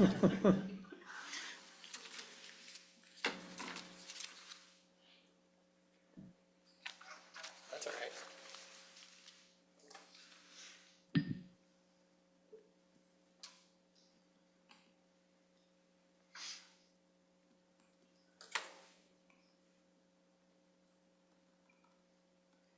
There it is. All right, you can go to the next one, please, Jody. Thank you. So just to outline the process tonight, first reading of 3 separate ordinances, which Mayor Pro Tem Hanford, that's going to be a tough one for me tonight. Councilmember Hanford spoke of just a moment ago, transportation, parks, and system development charges, impact fees and system development charges. June 24th, second reading, and then July 1st, the deadline Administrator Knight spoke of earlier is when the new state law goes into effect. So just to kind of give some background, this is a little bit unusual, but because these ordinances should be looked at probably in their totality versus individually, we're going to go through a very short kind of revisit of what we talked about 2 weeks ago. Stop for questions about each individual thing. We're going to get down to the end there where we have a nice summary of the total package put together, as some of the council members indicated they'd like to see that as a bigger picture thing. So we'll get to the end there. And then from there, council can go ahead and deliberate and make a motion to do something with these 3 ordinances, which is up to you all, so. Councilor One McGinn. question before you get started, because you presented it and tied it to the state. We don't have to take action on any of these to be in compliance with the state. Correct. Action. Okay. Yeah, yep, I Perfect. just letting you know the new state law goes into effect on the 1st, that's all. Right, but there's no tie to it at all. We don't have to do anything with these. No, you don't have to do Okay, anything. great, thanks. Correct. Yes. Okay. Thank you. Please proceed. All right, next slide, please. Scott? Good evening. As we probably fondly remember, on May 20th, we had a nice discussion about this when we had a special workshop over the various impact fees for transportation, parks, and then our utility fees that we applied to new development. Since transportation was the last one on the list and got a little bit of a squeeze, we're going to bring it up as first on the list this time. On May 20th, in that special workshop, we were directed to bring back an ordinance that built up transportation impact fees assessed to accessory dwelling units at a rate of 50% of what would be assessed on the primary structure on that lot. So for sake of brevity, the draft ordinance is in your packet. And then after this, we'll also talk about the park impact fees, very similar, slightly different way of calculating it.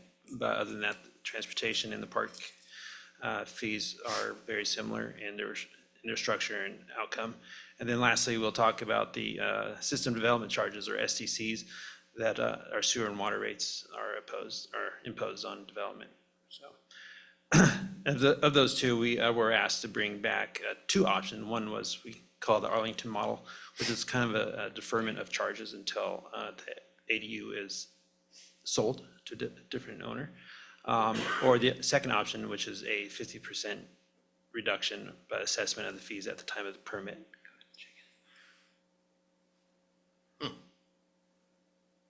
Okay. Oh. Yeah, I was wondering. It's over there? It's Jody. Okay, sorry. I can change my slide, but it's not going to help you. I'm looking at yours. Sorry about that. I'm not sure who's controlling what, but Jody, roger that. So first up, transportation impact fees. A quick recap, we've gone through a few rounds of transportation fees.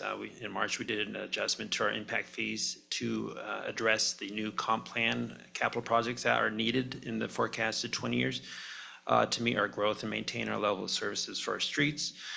The math came out, increased costs because we now are allowing sidewalks and bike lanes as well as just traditional road expansion. And so naturally, our impact fee rates went up. Those were adopted by the council a couple months ago.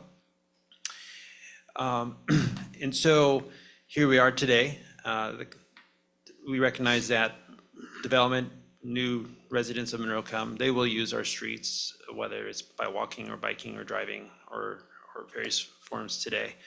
That has an inherent impact on the system. And so we collect development fees to help offset and have funds to help pay for the future improvements needed to maintain our level of services. We had talked in general, the calculation came out that about 40% of our proposed or projected costs for these improvements are borne by new development, and the other 60% is based on the existing population. So about 40% of the whole bill is to be paid or is justified to be paid by new development. Go ahead. Oh, sorry, go ahead. Wrong person. Okay. So just to kind of move this along, we had talked about currently, in the past with our current ADU experience, it's been about 1 ADU a year. We predict that with this new legislation for ADUs that there's going to be potentially 10 per year. That number in that table right there reflects a 50% reduction, if you will, on our current traffic impact fee schedule. And so, as an example, if there's a single family, they're proposing an ADU in their backyard, that would be their transportation fee that would be assessed at the time of their permit, $3,713. This was the ordinance that's in the packet that reflects that understanding, the 50% reduction. Yeah, so go ahead, next slide. Oh, Councilman Gamble? Just a reminder, and where did we get the 10 per year? It's just a projection of, with the new House bill passing and the kind of like loosening up of the ADU laws. It's just professional planners projecting that there's going to, instead of just an average of 1 per year, Monroe's probably going to see more like 10 per year. So that's based off, and the only reason why I'm asking the question is what we currently have in place compared to what we're proposing, right? So we're anticipating to go to 10 based off of easing, but there's really no other, so we're saying that we're gonna jump that much because of the 1,000-foot, the 2 ADUs and the condo cell? Is that what we're basing that off of? It's a new law, and what comes of that is just, when we're going through the comp plan process and we ask that question, hey, these ADU laws are coming through, what is this feel gonna be? And so the planning staff, the consultants, they're saying, So it's a swag. we think it's gonna be like a 10-fold increase, but the number's still just, 10 per year.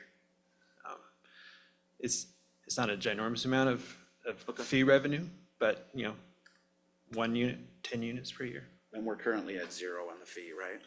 Currently, we are exempting ADUs from traffic impact fees. Okay. Thank you. Please proceed.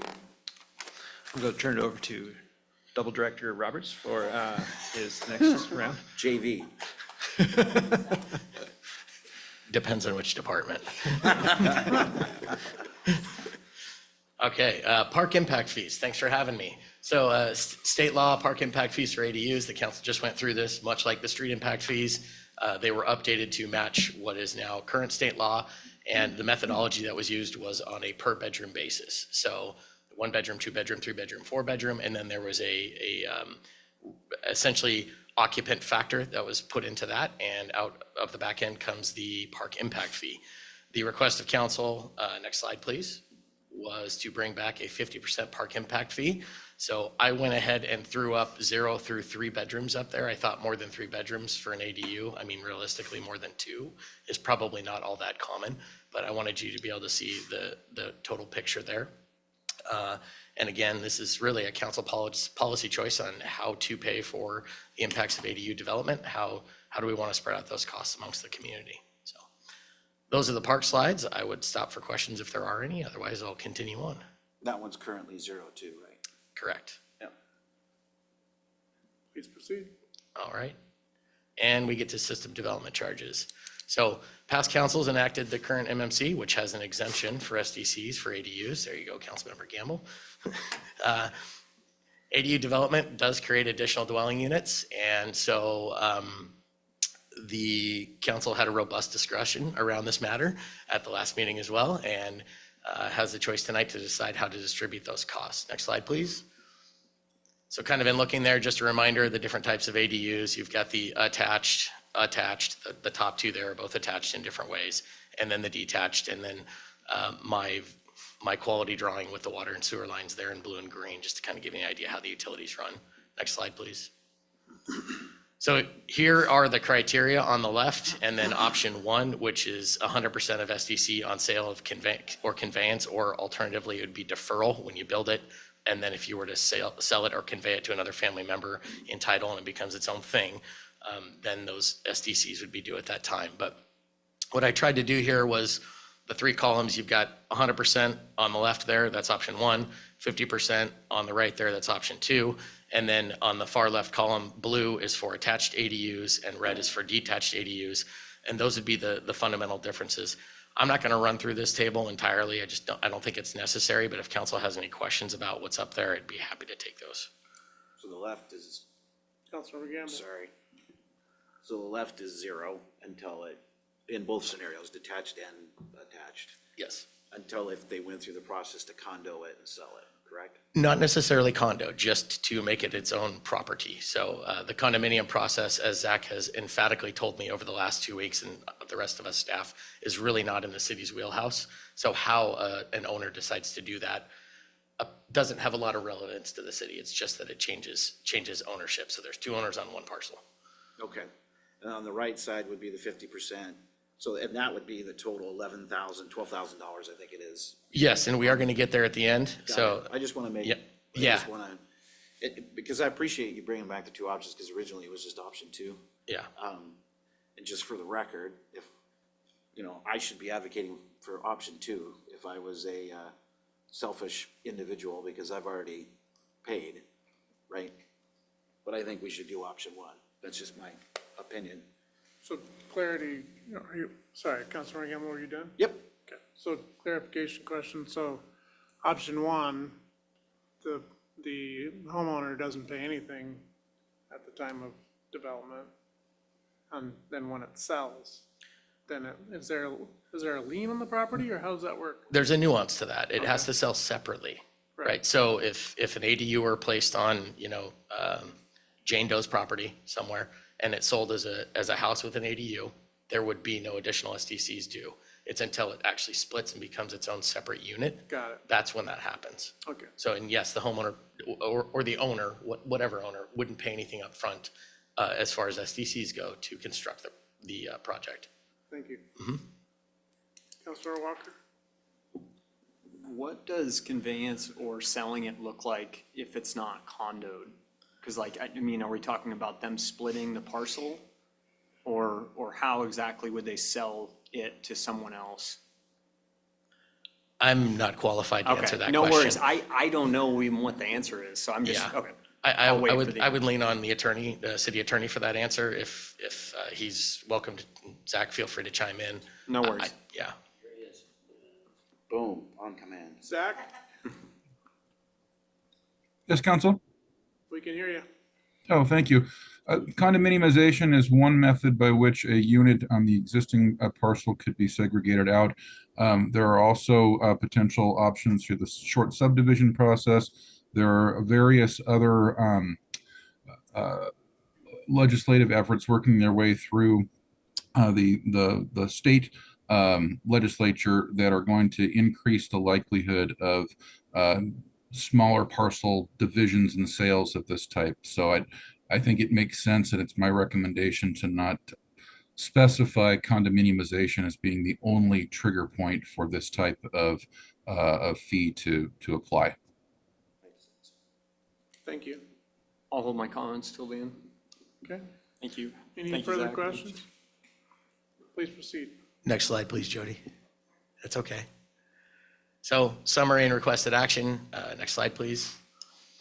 What is the total cost to a developer or resident that builds an ADU with the 50% TIF, the 50% PIF, and the SDC charge with the two options? And then how does this compare to other cities? Next slide, got a table. So here's a table. This is looking at the research that Tyler Glenn did for us, Snohomish, Arlington, and Edmonds. And then it's also looking at Monroe option 1 and Monroe option 2.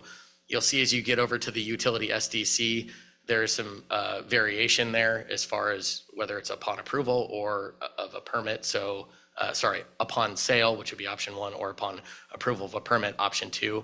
And then there's also a physical connection charge if there is an additional need for another water meter in this case. So you can look at the total cost over there on the far right. It's quite a range. For option one, it's between, let's call it $11,000 and $26,000.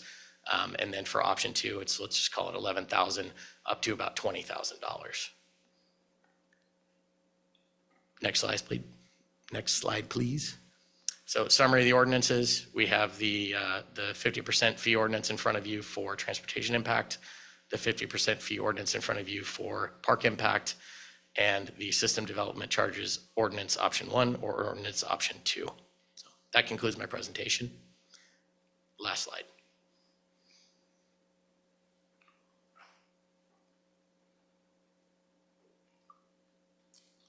Thank you. Okay, questions for staff? Yes, so we're doing each one separately, please. So the first one is the transportation ordinance. Councilmember Fisher, I saw you starting.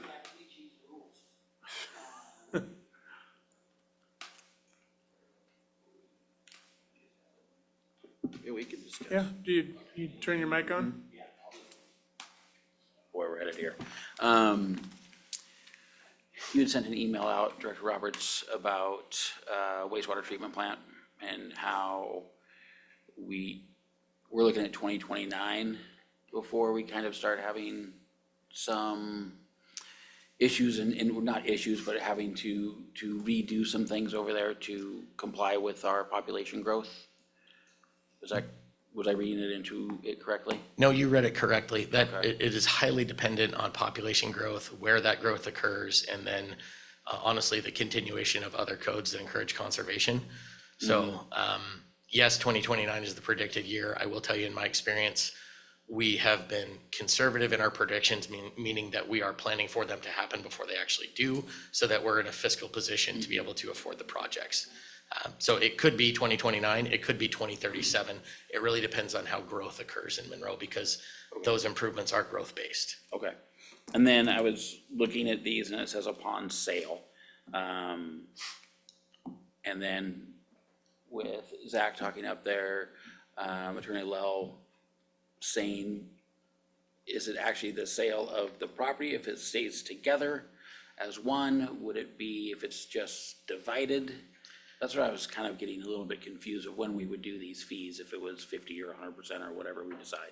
So, and speaking to both the options then, the on sale or conveyance of ownership would be if the properties were split. So say you had a detached ADU and a house, the house belongs to Jane Doe and the ADU belongs to John Doe. The process for that really isn't part of the discussion tonight, but it's just if they split. So then if Jane Doe owned both and sold one to John, yeah, there'd be a fee due. If Jane Doe owned both and sold them both at the same time, there would be no fee due. Okay. Makes sense? And the 50% version of this would be Jane Doe comes in, applies for her ADU permit and pays a 50% system development charge upfront for that. Okay, so it wouldn't be like if that lot was split and the same person owned them, then it still wouldn't trigger the fees. I would need to lean on the city attorney again for advice. And that's on what that. I was kind of getting at, because it's almost if that lot splits, right? Then I think that could possibly trigger something. I would like to talk about it. And then attached ADUs. What triggers an attached ADU? Is it a kitchen? Or like what makes that an attached ADU? Because you can add a bathroom, a bedroom, and have it not be an ADU. Is the kitchen where it flips to then an attached ADU? I'm actually not privy to that information. That would be a building and planning component, so. God, this is so complicated. It shouldn't be. Okay, I'm done. Go ahead. So it was Councilmember Gamble and then Councilmember Walker. And the only reason why, because when I went through this process, I asked that exact same question, because I was dumbfounded when I was asked to write a check for $18,000, because that's what it was back then. And what I was told at the time is that if you wall it off and it's a kitchen and it becomes a dwelling unit, right? So you have a self-contained, you got the kitchen, you got a toilet, and you got and a bedroom. That's what does it. But what I would say is that based off of what we're reading from a code, it could be a 0-bedroom, right? It's in there, so it has to be the walled off, separate entrance, kitchen and whatever. Because my question was, well, wait a second, what never made sense to me is I was like, so you're telling me I can add 4, 5, 6, 7, however many toilets that I want or whatever, and, that I don't need it. No, it's just if you were to wall it off and you created it within your home, then you'd have to pay, that additional fee. And that's what we got rid of it, to be honest with you. Okay, good? Yep. Councilman Walker? To me, it seems like the whole Arlington model type idea is really no fees, because the likelihood that any of those splits, and Jake, I'm sorry about the acrobatics that you're having to go through explaining something that's kind of uncharted or undefined, really. Even if there's 10 ADUs done per year after this, the likelihood of one of them doing a split parcel or splitting the parcel and selling it separately, it's very unlikely. And as Zach said, the chance of the condominiumizing, however you say that, and the city trying to get involved in that process is also really scary to me, or doesn't feel like it's being a good steward of the city. So it seems to me like that first option is, no, we're not gonna do fees.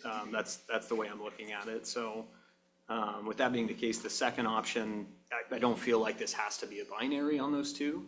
But if you were to ask me if I'm in favor of charging impact fees of some sort for these things or not at all, I would definitely lean towards the former on that. So question mark, talking out loud.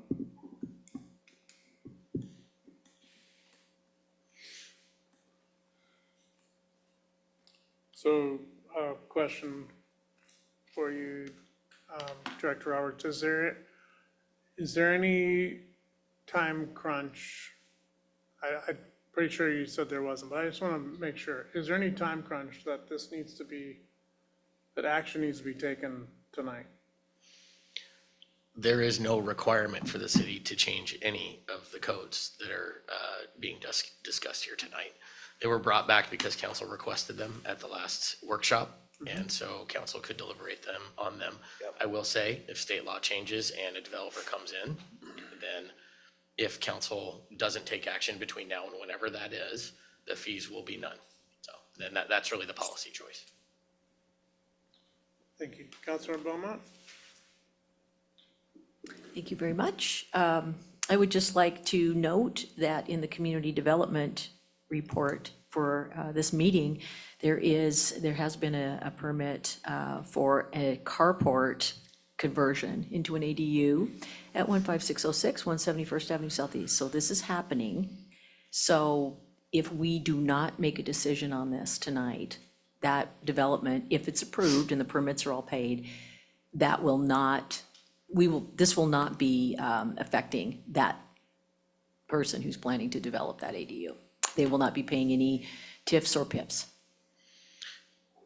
Well, that's correct, yes. Although the ordinance wouldn't be adopted until June 24th because of the requirement to have 2 readings. Okay. Yeah. But it's just interesting, we talk about, we've had one, we're predicting maybe 10. Certainly we don't know, but there is one in the community development report. So I think we're going to have people building them. I definitely think we need to, obviously we need to discuss this. It's very thorny, but I think that if possible, we do need to make a decision about this because I think this is the tip of the iceberg. Thank you. Councilmember Walker, and then Councilmember Fisher, and then Councilmember Gamble. Yeah, it's funny. I think we still need a little bit more time with this. I don't disagree with the Arlington model. So when I think about some of the stuff that Councilmember Gamble has said about making this user-friendly, I can hold if you want to get that. That was for the JV director, that was not for the regular director. That was C team. Yeah. Somebody calling about a hookup to an ADU. And keeping this user-friendly when you are housing your children, are housing your ailing parents. If somebody goes in and buys a house, like one that's for sale on Powell Street right now that has a huge lot, and separates those lots and sells them off, I'm not nearly as interested in not charging them for hookup fees, impact fees, all of those things. Because they're going to be making some money off of that as well, and I think that they should contribute. And the other thing is, sometimes I feel like we live in two different cities, because there is a ton of ADUs downtown. I know I said it a couple of weeks ago. Walk down half of the alley that I'm next to, and I took pictures of them. There's probably 4 that are not permitted. Tall tale signs of like an air conditioner, upstairs. These are actually being used as ADUs. We have a ton of them. I agree that they will be coming in. We will be getting more as time goes on, I would predict. But I'm kind of in favor of that Arlington model, where we keep this accessible for the residents that need to house parents and children, and keeping that cost down as much as possible. If we don't start losing money with all of these TIFs and PIFs and sewer hookups, I want to make sure that we're still capturing some of that and we don't get too far behind on some of those things. So it's kind of a balancing act, I feel. So I would like to continue this discussion, because I still have to do some more reading, and believe it or not, this has been bouncing around my head a lot these last couple of weeks, trying to kind of figure it out. So thank you. That's all I got. Thank you. Ms. Knight has something to say. And then I was going to ask, is there a motion prepared for the Arlington model as well? All 4 motions are ready to go. Okay, thanks. Great, the mic's still on. After listening to council kind of express their kind of policy perspectives and the concerns, and I think Councilmember Gamble had asked this question earlier just about, well, how did we come up with the number 10? What was that based on? And I would have responded to that, because I think you did summarize it well, how that calculation is coming, but we don't know. And I think that's one of the challenges that council is facing with. And what I feel like is that we will never have enough information to help you make a data-driven decision. And my recommendation to you would be, vote tonight how you feel you think that this would best be implemented. And then ask for Mayor Thomas and staff to come back to you. You can have it every 6 months or every 12 months, with a summary of what kind of ADUs have we seen, what kind of transfers have taken place, what kind of fees have we collected. There is always an opportunity for you to come back and make a different decision in the future. This is not the only time you will have this opportunity. And I think the direction that you are all leaning in at this point, which is, we think the Arlington model, and what is the definition of an ADU, and how does transfer take place, all those things will begin to come into clarity over the next 6, 12, 18, 24, 36 months. So my recommendation to you would be, make your decision tonight, vote the way that you are leaning, and then follow up with a request to Mayor Thomas and staff to come back annually and deliver that information to you. Thank you. All right. I was just going to say, before, I think it was Councilor Gamble and Councilor Walker, I was just going to say that I spoke with a friend of mine who is planning to build an ADU for her ailing mom in her backyard. And I had to say, did you know that, like, we're talking about this? This is something you need to be aware of, because they're like ready to start the process. And so they're not in any way prepared to come up with up to $25,000, whatever, for that, because they've been basing their decisions on the existing model. So I think it's just a real life example that was just like 3 days ago. So Councilor Gamble, then Councilor Walker. Yeah, and we have averaged one a year, so it doesn't surprise me that we would have one, but it also wouldn't be surprise me, Council Member Beaumont, is that I have been screaming to anybody who will listen that, I mean, what we're proposing, if we were to take the 50, you know, the top end on everything, is 153% increase on the permit. Just if you would take, right now it costs around 7,000, if I take that middle of where it's at on the chart that they put up, if we were to approve all, then it's 153% increase. And we've all talked about, well, it's gonna happen because we've got all these non-legal ones, and that's not gonna happen. The reason why they're not legal is because of the cost of the permitting. And we have the lowest cost of permitting right now at 7,000. So, I don't know. I was the one of the, that asked for the Arlington model, because I think that, you know, there is a concern. I share that, even though it would benefit me to not. But if it were to divide, you would want to have that separate connection. But right now, it's hooking up to the existing. I did all of that work basically on, you know, on my own. I'm paying for the additional metered use. If we went the Arlington model and you still took the 50%, the top end on those other two, which is suggested tonight for the impacts, that's an 83% increase on the ADU permit. The whole idea behind this bill was to ease, and we are gonna do the exact opposite. That's the way I'm viewing this. So that's why I've had such a hard time of reconciling when we have the conversation there and everybody sees an agreement on most everything, except for roof lines and stuff, I get it. But then we get over here, and what really impedes people from being able to do this is cost. It's no different than putting groceries on the table, the cost of living, all that type of stuff. So that's what I struggle with. And that's why when I look and say, hey, we expect 10, I'm like, who are we kidding? If you're gonna increase the fee 153% or 80%, that just flies in the face of logic. So I would expect if we take a vote today and approve these, which I won't vote for, I would vote for the Arlington one. I 100% would vote, even though it doesn't benefit me. I would vote for that, because that just makes logical sense. But the other two, I will not. And I would expect, if we did pass it, that there would be additional permits before the 24th. I mean, if I was paying attention and watching, if I was your friend, I would file before then. That's my 2 cents. Councilmember Walker?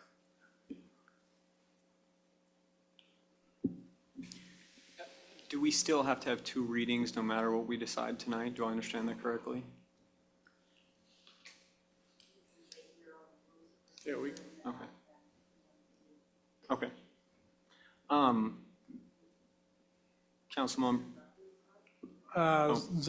Zach, did you want to say anything? I think we know that we can waive the rules of procedure, but go ahead. I was going to chime in on that. Yes, thank you, Mayor Pro Tem. I also want to just clarify that these sort of fees, whether you're talking about a traffic or park impact fee or a system development charge, are not the type of regulation that would vest, meaning that an applicant who comes into the city with a proposal to construct or build one of these units doesn't necessarily lock into the fee structure that's in place at the time they file an application, meaning that the council does have some additional time if that's the driving concern. Thank you. Please, Councilmember Walker. I was just going to say, Councilmember Gamble's pretty persuasive. Even if we use that 10 figure, if you were to say that, I don't know, maybe we got 5,000 impact fees per unit, $50,000 a year, the chance of, I don't know, 2 seniors in Monroe being able to build that mother-in-law, you could start to make the argument that it's worth the city foregoing that potential revenue in the interest of our citizens being able to do that. So I'm okay with the Arlington idea. Again, I think that there are a lot of questions about what its actual structure is, but I agree with the sentiment that the rest of you guys have. And yeah, potentially would love to revisit it in 6 months after seeing how it shakes out after the legislation goes into effect. And with that, I'd like to make a motion.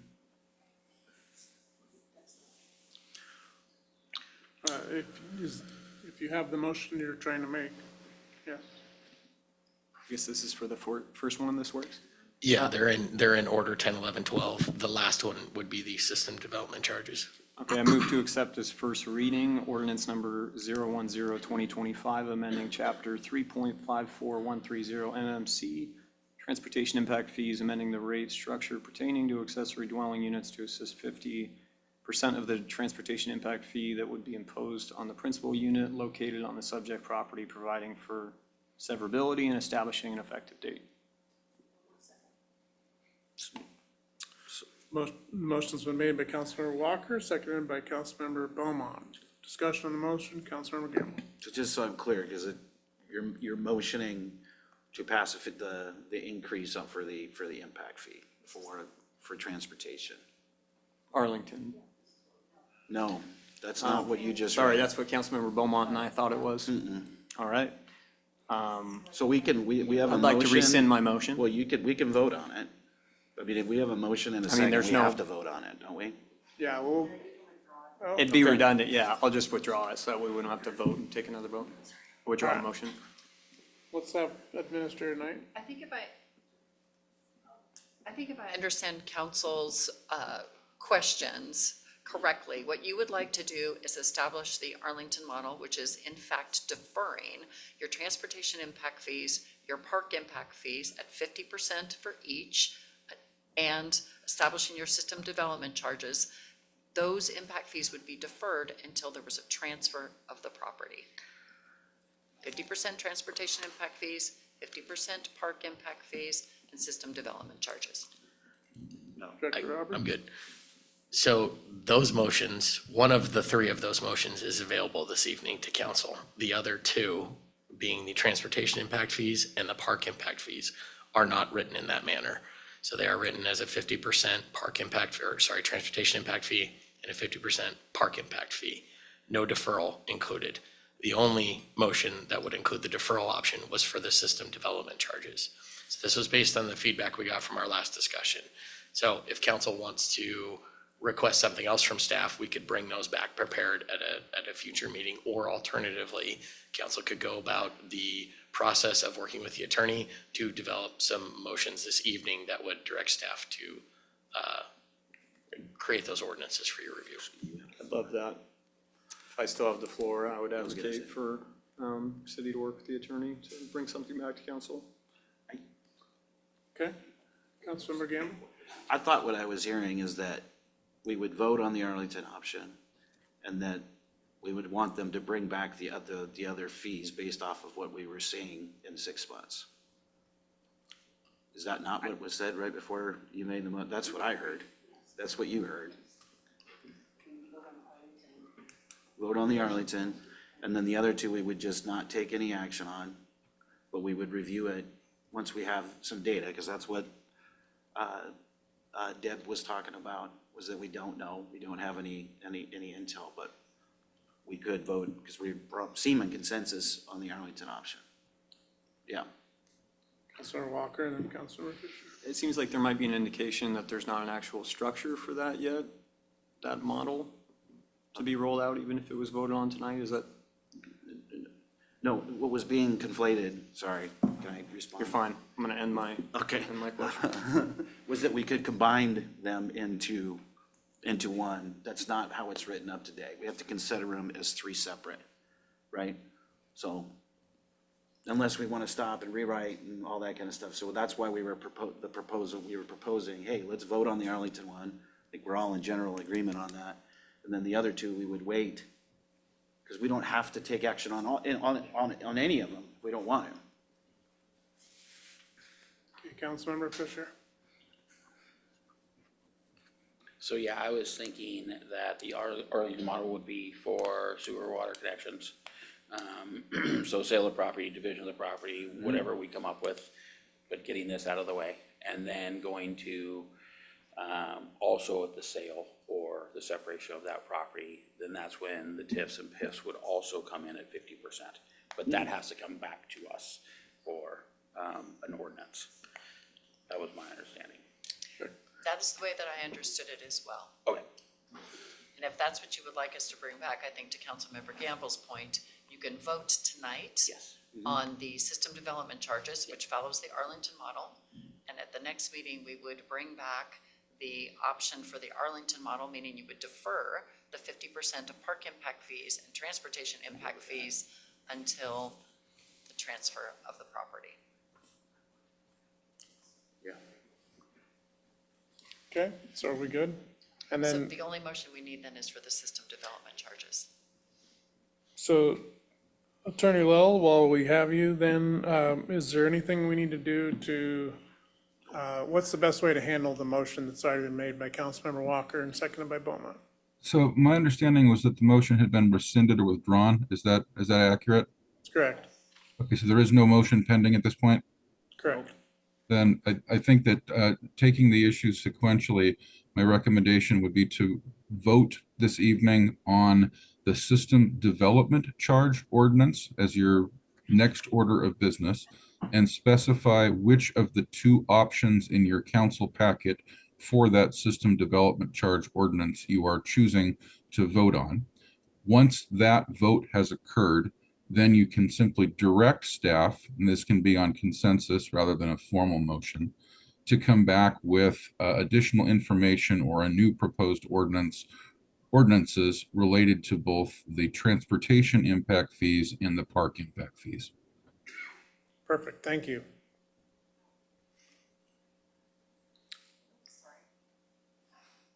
Okay, Councilmember Walker? It just struck me that maybe we shouldn't be combining these three issues into one because the systems connection charge might be kind of a capital cost to the city that we might be talking about us just eating on these certain hookups. We're not. Director Roberts, is there any? These are not combined into one at this point in time. They're three separate ordinances. Right. Yeah. But the one that we would be saying adopt the Arlington model on tonight is the hookups. Is that right? So. Correct. So that's the one that, to me, you're not really talking about a fee for usage. You're talking about a fee for reimbursing the city for work that they might have to do. There's a bit of a nuance to that, and I'll just, Jody, well, yeah, the table that we showed earlier, there was a line for system development charges, and there was a line for physical connection charges. Physical connection charges are the cost of actually hooking up to the water main that abuts the property and doing all of the associated work that comes with that to install a water meter. So it would be, we're getting close. Keep going. And there, right there. Those have a range to them because they're different charges based on the distance to the water main. I mean, it makes physical sense, right? The system development charge is actually the cost that's paid by a prospective utility customer to purchase their portion of the totality of the assets that the city utility owns and to buy in. So essentially they're paying into their membership of the club, and then you pay your monthly bill every month, which is your cost to stay in the club, right? So that initial charge up front. So does that make sense? Yeah. Yeah. Okay, I think I know you guys are just gonna adopt it anyway or push for the Arlington model. I would still say I think we could do another week on this, being that there is no timeline at all.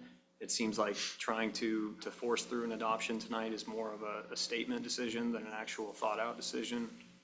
And so I'm not gonna put the motion forward, but if one of you guys wants to, that's fine. Councilmember Gamble? I'll put the motion forward.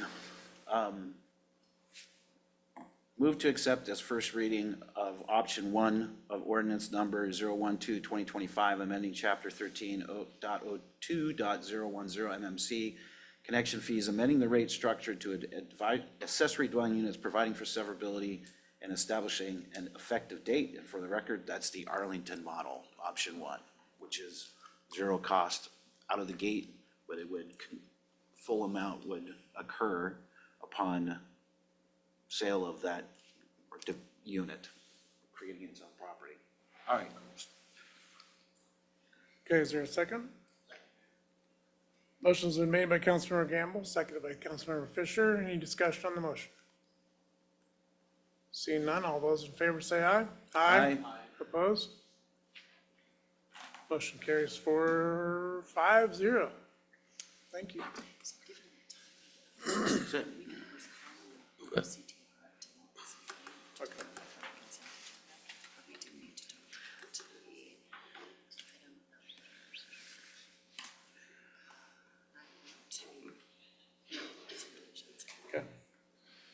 All right, so then Do you still need direction? Director Yeah. Roberts. Thank you.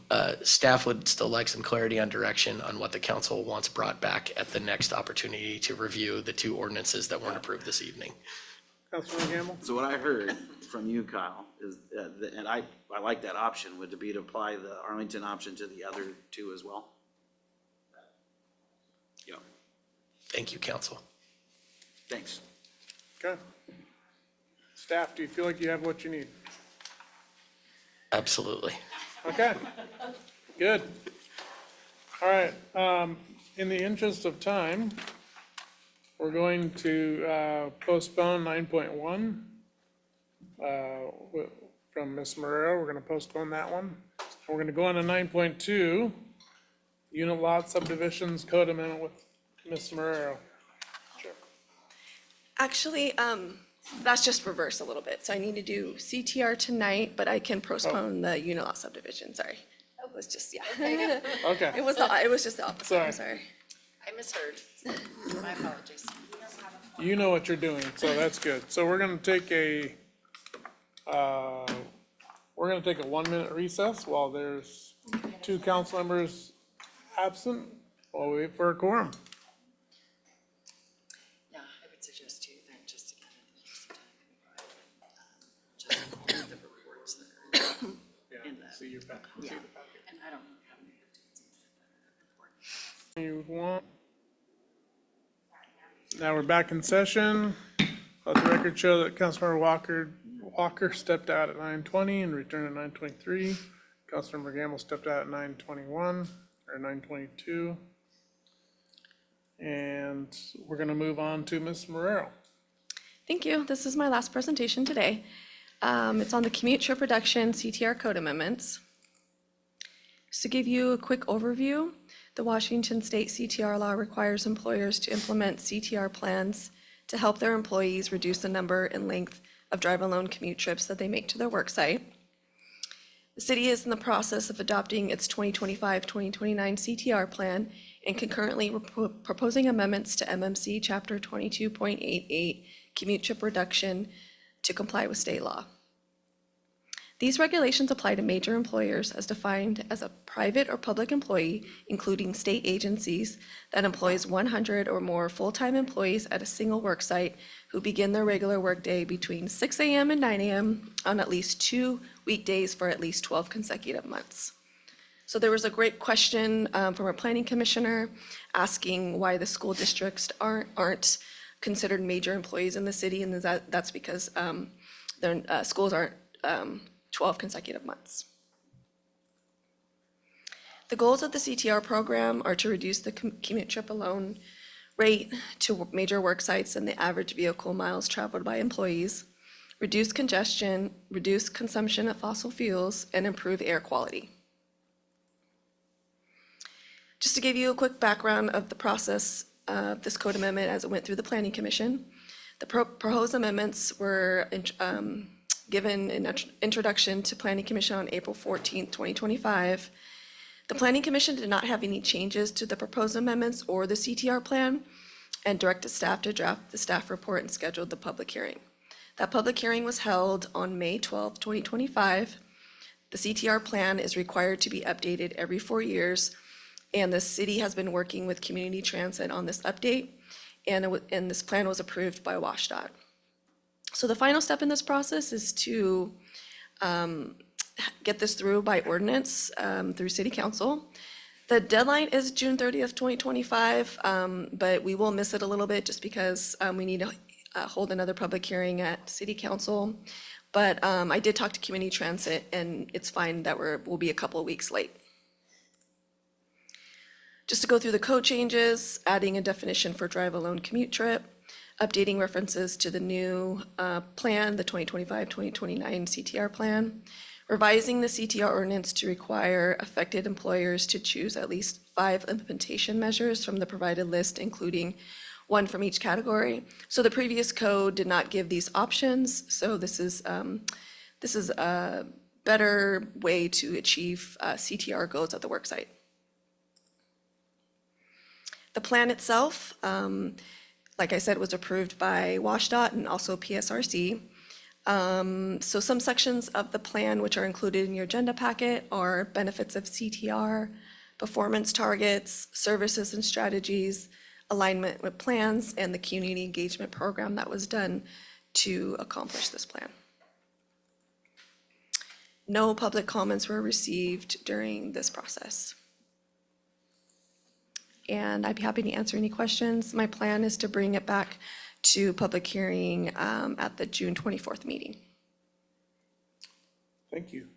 Are there any questions, for staff?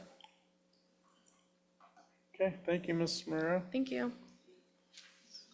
So we will postpone 9.2 to a future date. Yes, but that's, Councilmember Walker, that's a perfect example of what you were asking about how ADUs can be subdivided, and it's through this process. So if you want to go ahead and read up on it, but I definitely will come back for an introduction. Perfect, thank you. All right, the next item on tonight's agenda is councilmember reports. Councilmember Beaumont. Why, thank you. Gosh, it's been a couple weeks. Council members Walker, Hanford, and myself attended the PRS, Puget Sound Regional Council General Assembly. I think I got that right. In Seattle, 2 weeks ago? Very, very interesting. It was really kind of exciting to be able to vote from Monroe and see a lot of our colleagues. Great presentation. I'll let one of our other council members maybe talk a little bit more about that. Sunday went to the Pride Festival down at Sky River Park. It was a beautiful day, super fun, saw lots of great people, including Rachel and Caitlin had a booth there, and it was just a great event. And that's about all I have. Thank you. Thank you. Councilmember Fisher.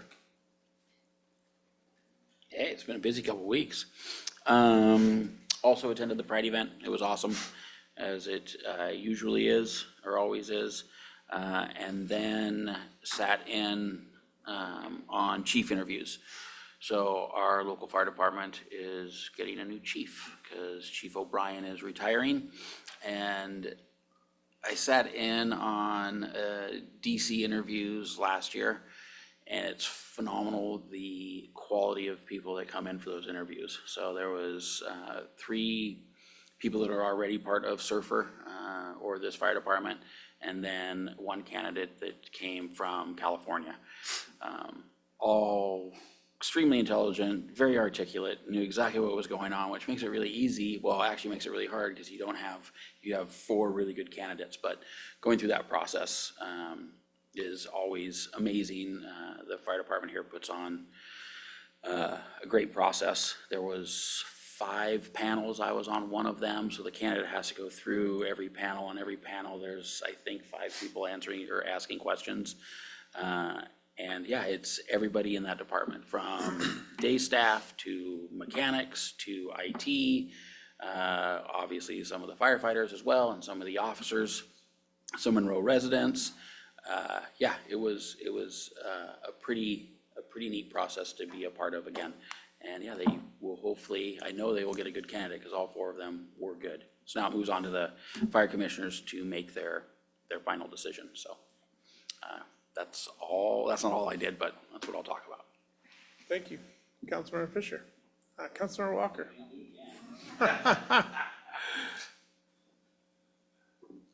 Can't remember if we met since the Curry Park opening, but I can't remember, but it went amazing. Parks Department did such a good job with that, and it has been packed to the gills every day since. I sent some emails to city staff or Administrator Knight and the mayor about this as well. I've had quite a few residents come to me about traffic safety in the last few weeks. Looking forward to addressing, the council addressing that in coming meetings, but I just wanted those residents to know that it is gonna come back, it is on our mind, and yeah, that is all I got. Thank you. Thank you, Councilmember Gamble. Oh, really quick, Ms. Wyckoff, let me know Councilmember Beaumont stepped out at 9:30. Thank you. Councilmember Gamble. Yeah, so it is graduation season. And I know one of the good things that actually came out of COVID is the parade for our graduating seniors. And if I'm not mistaken, Chief, is that this Thursday? For the parade for the seniors. So if you haven't, it's fifth, yeah, it's a really, really cool deal. Go out and support. I have a nephew. I'm not sure if he's gonna participate or not. That's not kind of his thing, but it's just really cool. Get out there and support the seniors. And that was, like I said, that was like one of the highlights that came out of COVID that continues to just be a great thing. And I appreciate the police department and all that you do on that. And just how the community always doesn't mind being slowed down a little bit, and they recognize our seniors as they finish a major milestone. So anyway, I don't know if I'll be able to participate, so I'm kind of advocate because I've got a graduation at Easter. My daughter's graduating with her master's degree, so we'll be heading that way. But get as many people out to support our seniors here. It's a great event. That's it. Thank you. Okay, next item on the agenda is the staff department reports, and Administrator Knight said we should just see the packet on our reports. And then we'll move on to the mayor administrative reports, city administrator report. Ms. Knight.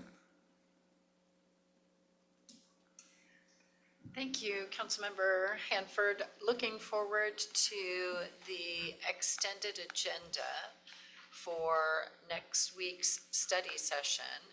We had 3 meetings planned. We have a Finance and Human Resources Committee meeting. We have a Transportation Benefit District meeting. And then we currently don't have any items on for discussion at the study session. So initially, we were trying to get all 3 of those meetings started so we could have the study session at 7 p.m. Now it looks like we can adjust that schedule so we can keep both the Finance and HR Committee meeting at its regular time at 6 p.m. and have the TBD meeting then start at 7 p.m. So we just wanted to check in with council and see with head nods if we could make those arrangements. I see head nods. Yeah, and there is a need for the TBD. There is a need for the TBD meeting because this will be your annual report. Okay, great. All right, thank you. Next slide. For the meeting then on the 24th, we don't currently have any items for the P3 committee. So if that continues on to next week, then we'll go ahead and make a notice to cancel the P3 committee meeting. For the regular business meeting, we have a number of items. We have the accounts payable, the meeting minutes and payroll, the ADU code amendments adoption by Amy Bright. We have the fee resolution for the mid-year adjustments with Julie Elsom. We have final action for the ordinance to adopt the transportation impact fees for accessory dwelling units, the ordinance for system development charges, and the ordinance for the park impact fees. Obviously, tonight's action will change those action items for the meeting on the 24th. And then looking forward to new business, we have the fee resolution for the mid-year budget adjustments, a procurement policy update for logo wear and public works contracts, the downtown fee waiver program, and then we'll also bring back the item that we had to postpone from tonight's meeting from Anita Marrero. A discussion item, overview of development agreements. I don't think we're going to need that, so we're going to remove that from the agenda, and then the regular department reports. Great, any questions? Councilmember Walker. On the online packet for the 624 meeting, there is 2 things in new business, the 6-year capital facilities plan update by Director Roberts and the 6-year capital facilities plan update by Mr. Otto. I'm in favor of keeping those if possible. Yeah, let me check with staff, and if those are items that it makes sense to bring forward for this meeting, we will certainly add those then to the agenda. Awesome, thank you. You're welcome. Any other questions, council members? Okay, was there anything else? that Nope, you- nothing for me, thank you. Okay, So for the city administrator reports, Leah McCorkle has been waiting the entire meeting, riveted by the discussion, in order to provide an update to council for the speed zone cameras. No worries. Thank you, Administrator Knight, and good evening, Council. I just wanted to provide a brief update on where we are at with our automated traffic safety cameras. As you recall, back in October of last year, Council adopted Ordinance 007/2024, which removed the requirement to do an advisory vote on automated traffic safety cameras, and then also provided direction to staff to begin looking into the process of implementing those cameras. That made its way into the 5-year strategic plan that Council adopted in November. And as you recall, the next step that staff have to take is to begin conducting a locational analysis, which both demonstrates a need for the cameras based on speed or crash data for each camera location, as well as looking into some of those equity considerations to see how it's impacting residents and visitors to the city. That project was started in April of this year. Staff began looking into all of that. Specifically, Scott Peterson, as well as Celine Newman, our civil designer, have been looking into that speed data, collecting that speed data, and also looking at some crash data, as well as looking into some minority and low-income tracks to begin compiling the data necessary to complete that locational analysis. All of that data we're hoping to have kind of collected and finalized within the next 1 or 2 weeks. And then after that, it will take a couple of weeks to prepare that final report, along with some recommended camera locations that we can provide back to council and begin looking at next steps. So we are hoping to get that final report to you before the August recess. So that is something to look forward to within the next month or so. So that is my very brief report on where we're at with the automated traffic safety cameras. Thank you. Thank you, Leon. Any questions? Okay. Ms. Knight? All right, really briefly, the rest of the items on here are just informational items only for council and community members. The festival lot open houses, we have 2 of them coming up, one on Thursday, June 12th, and the other one on Wednesday, June 18th. One is in the evening at 6 p.m., that's the June 12th meeting, and then 12 p.m. for the June 18th meeting, trying to ensure that we're capturing business owners that are working in the downtown as well as residents who may not be able to return back to the community until after 6 p.m. We also have our needs assessment survey is currently available, and that will be open until July 16th. It takes about 15 minutes to complete.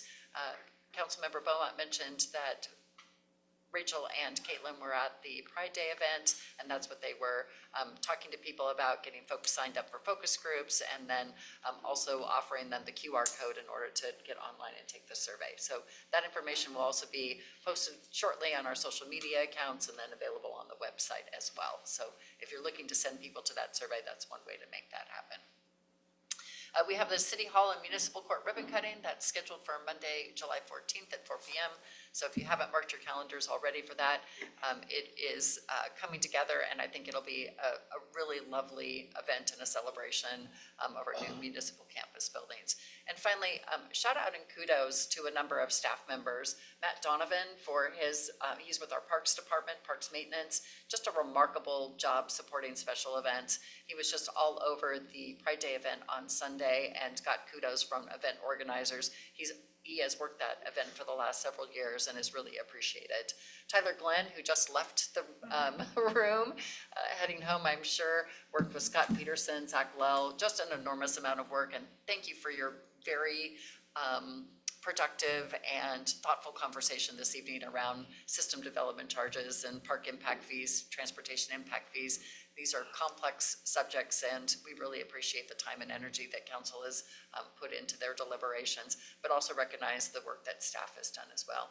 Officer Alex Nelson got a really nice email from a community member just for the support that was offered from Officer Nelson to this community member during a call. Just a lot of empathy and support, and just a great outpouring of appreciation. So I wanted to mention Officer Nelson. And then finally, our really hardworking planning and community development department. this year, on top of just wrapping up the comprehensive plan. That's an enormous amount of work.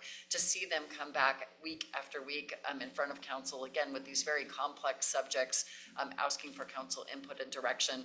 They also have been to planning commission meetings prior to this, so they are spending a lot of time outside the regular 9 to 5, and just wanted to recognize their work and the work that Director Bailey is doing in order to shepherd all this forward in a really meaningful way for all of you. So a number of staff appreciations, and just wanted to put those on the public record. That's all for me. Thank you. Perfect, thank you.